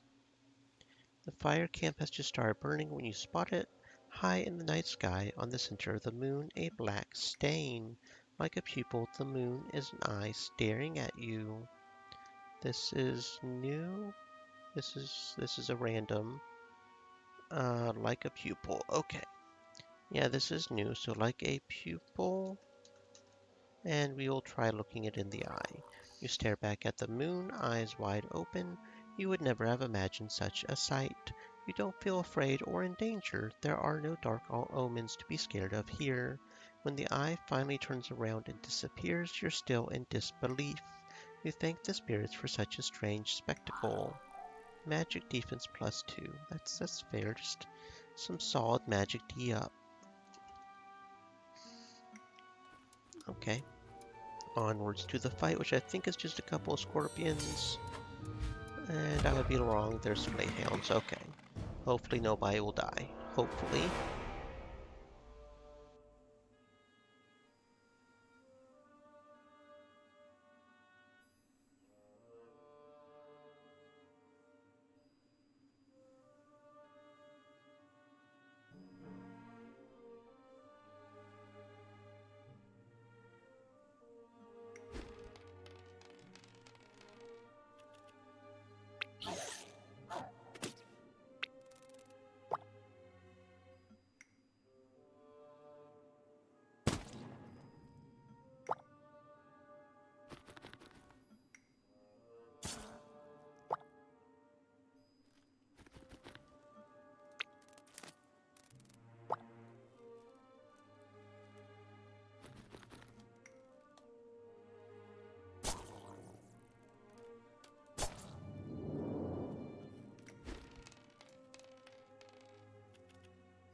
Well, Broggs almost did, but we managed to make it somehow. That was kind of close, a little closer than I should have played it, but hey, we can get a full health before the boss and be a-okay. Got some level ups, okie dokie. Mystic. Magic defense. Gives back 4 health to all allies each time you use SPs. That's interesting. Inflicts -3 AP, 2 MP, and -10. Yeah, we'll go for Mystic Dot. That could be good. We get our SP going, and especially if we use Palju's voices, that would yeah. Okay, so this is our empathy character. Um, Health, I guess. 1, 2. Equivalent exchange regains health each time you heal an ally. That'll be good with Luanu's smoke, because yeah. Well, kind of not really, because ally. Is that allies or is that everybody? I just realized I don't know if Luana's smoke heals the person casting it.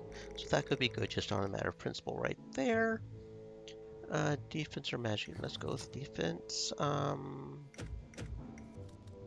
Thorns. Absolutely thorns. Thorns, thorns, thorns. Thorns is such a good one. We may end up giving that gun to somebody else because now they have thorns. I guess max health. I guess. Uh, First strike.